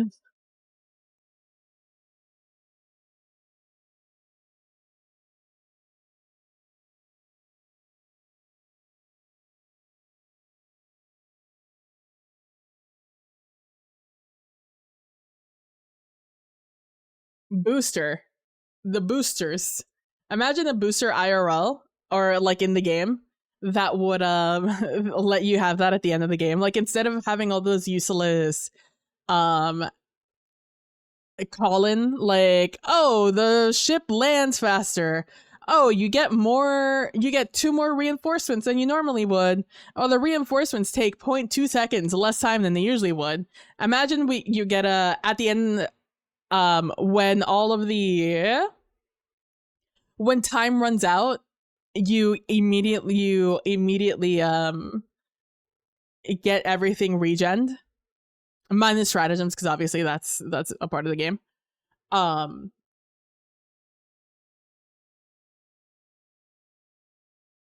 Starting with the tiles furthest, or like one of the things like you get automatic more of or something. I don't know.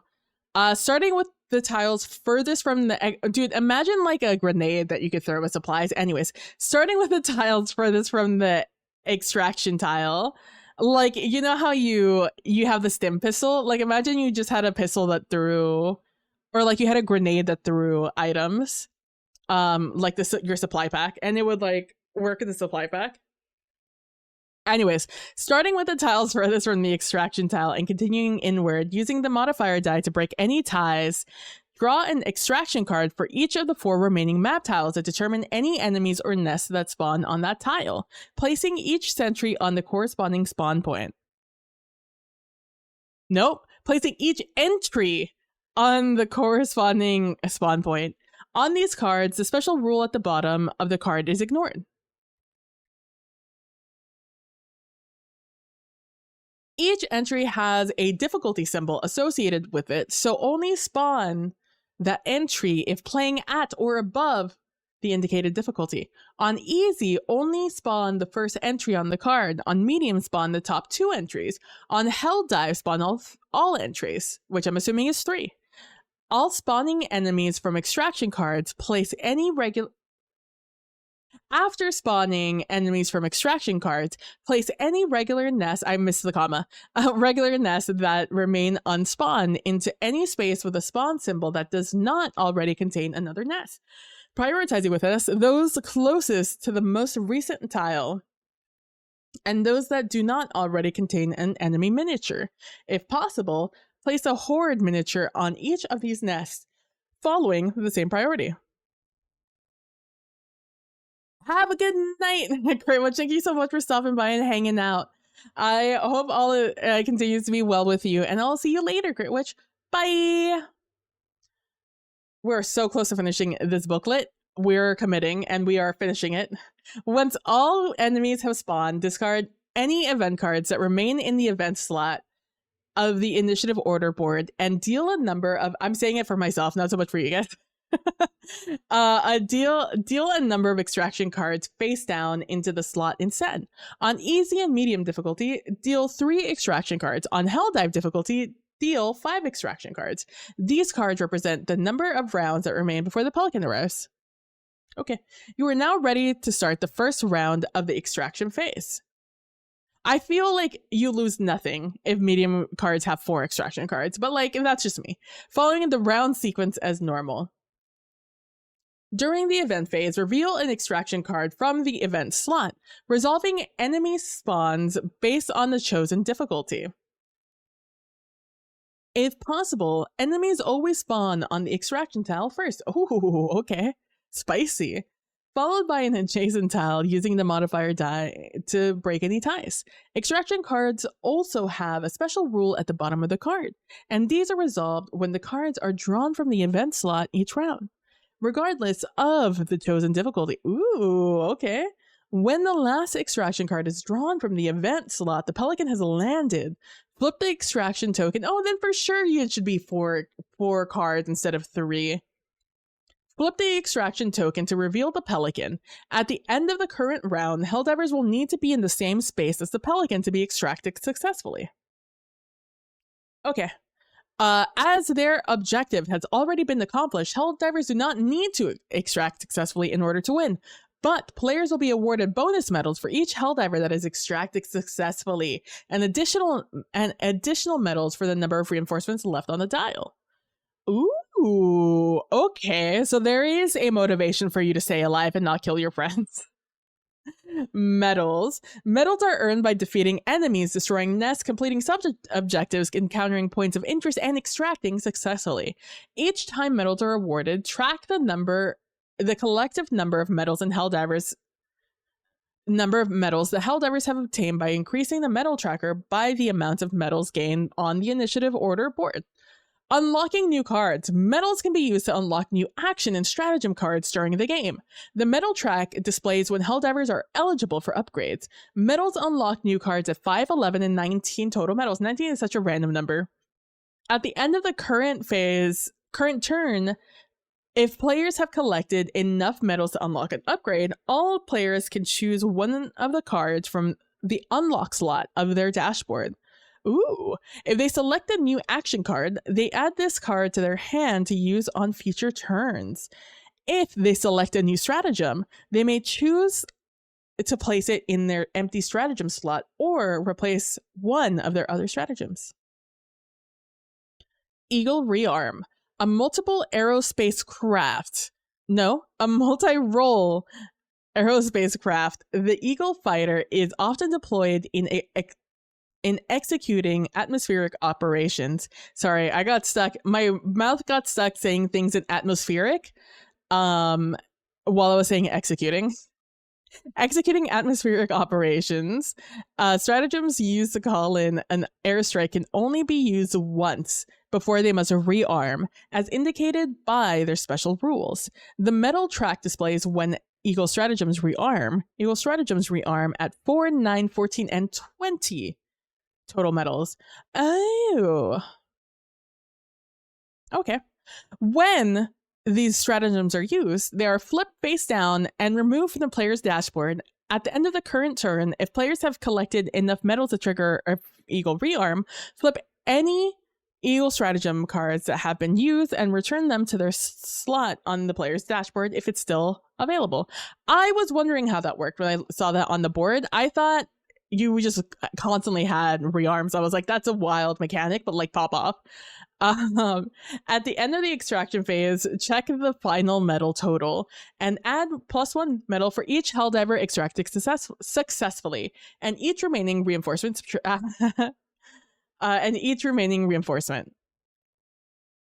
Subtract -1 medal for each Helldiver that failed to extract. Damn. Super Earth mission rating. 30 plus, outstanding patriotism. 25 to 29, honorable duty with the U. 20 to 24, underwhelming performance. Less than 20, disappointing service. Objective complete, but no Helldivers extracted successfully. Disgraceful conduct. That's one more victory for the right side of history. Oh, that's it. Super Earth. All content contained within the Super Earth's broadcast is true and irrefutable. Citizens who express opinions in relation to broadcast, including but not limited to concern, discontent, anger, doubt, fear, disillusionment, confusion, helplessness, inadequacy, no Oxford comma, or anything less than overwhelming patriotism will be punished to the full extent of the law. Serious cases may result in arrest, relocation, or termination. Brought to you by the Super Earth Ministry of Truth. Undivided attention is mandatory. 2025 Sony Interactive Entertainment LLC. Helldivers is the trademark of Sony Entertainment Interactive Entertainment. Let's go. I need to download this because I think I need that I need to have that. Where is it? It's hold on. It's my favorite line that's not going to be in the last book. Right here. The enemy spawn sequence. Spawn nest. This is exactly how I would want things to be worded in a book, but it's not going to be like this. Spawn elite nest. Else. Spawn regular nest. Else. Discard block nest and end. Spawn enemies, place elite, place horde if necessary. Spawn extra horde if possible. Add enemy card to initiative order board. Discard weakest enemy if necessary. I just think that's so funny. There's no way this stays in the book, but I just know that this was the original thing that somebody wrote. And it did not get edited out to be more book-like. But yeah, I think this is good. I think this has good bones. I feel Helldivers. There are some things that are very convolutedly written, but for the most part, I do think that I think the game has good bones, and I love the miniatures they've chosen. The miniatures look great. All the models look great. I also like the way all the cards are made. I do hope that the tokens get a little bit of love. Right now they are just straight up just look, especially the points of interest. Those cards definitely need just something else. Just a little something. But I think all of the minis look great. I think people who I think this is actually a great deal just for the minis themselves. Like the 70 something, the almost $80 for this game. For the minis themselves with how big they are, I think this is way more. It's just worth it for the minis. Because you get, if there was a Bile Titan just off of the rip here, I think this would be instead of the Shrieker, they gave me the Bile Titan. I think $80 would be stealing from them. The fact, I wish they gave you more.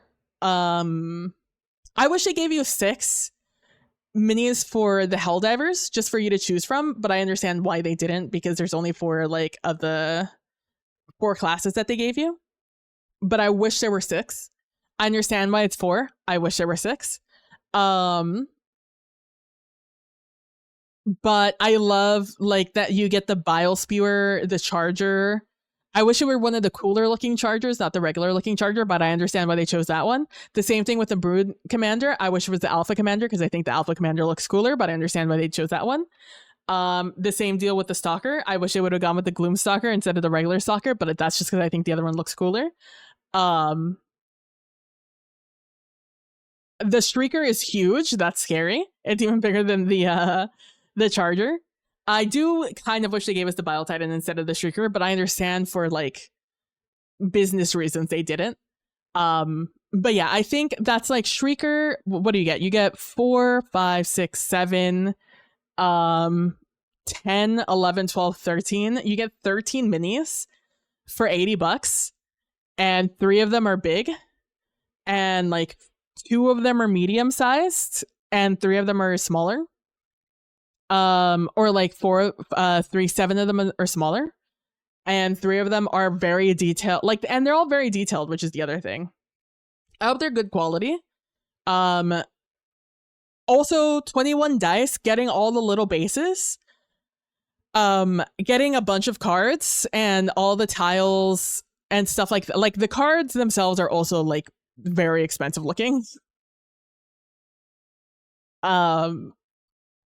Like everything here feels like it's going to be good quality, and I like that. Like I love that the map tiles are like cardboard also, as you can see here. Like none of this is paper or like plastic or anything. It's all hard cardboard, and I like that. It's compressed cardboard. But yeah, the only thing I hope they improve are these cards. I think these cards need a little bit of loving, but I'm assuming that's one of the reasons that this is going to take until, 2026 to finish. Including like, I also think I think all their minis are out of the park. Like the automatons costing 58 euros, understandable. I wish the Biotitan weren't so expensive, but I need to see what else comes in it, same thing with like the Impaler and the Factory Strider. I need to see what comes in it to see like exactly how worth it is. I say worth it. I'm not buying it. If I had a bunch of people to play board games with, I might consider it. Like rationing money for it, but like I don't. This would just collect dust in my corner. I also don't paint minis, so like that's also not a thing for me. So yeah. But for people, I think for people who like minis and people who like board games, they're gonna love this. Like painting these guys is gonna be so much fun for people, especially with like all the different things you can get in the game. Like they're gonna get their choice of. They're gonna be able to create their own like armor set essentially, which I think is dope. But yeah, so thank you guys for hanging out.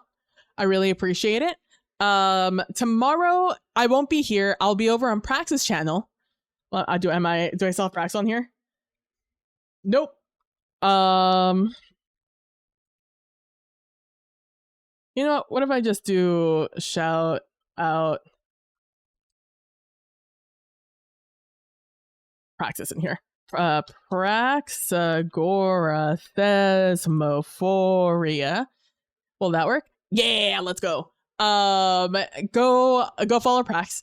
I'm gonna be on there tomorrow to do a create a character session, or maybe I don't know. I actually have no idea if it's gonna be streamed. If it is gonna be streamed, follow Prax. If it's not gonna be streamed, then hey, I got something coming for you guys. Surprise, but I'm not going to be here either way because we're doing it in the evening. Anyway, thank you guys so much for watching. Really appreciate it. Thank you for all the love. Thank you for all the resubs from Kalino, Praxon, Jackie, Death by Mage.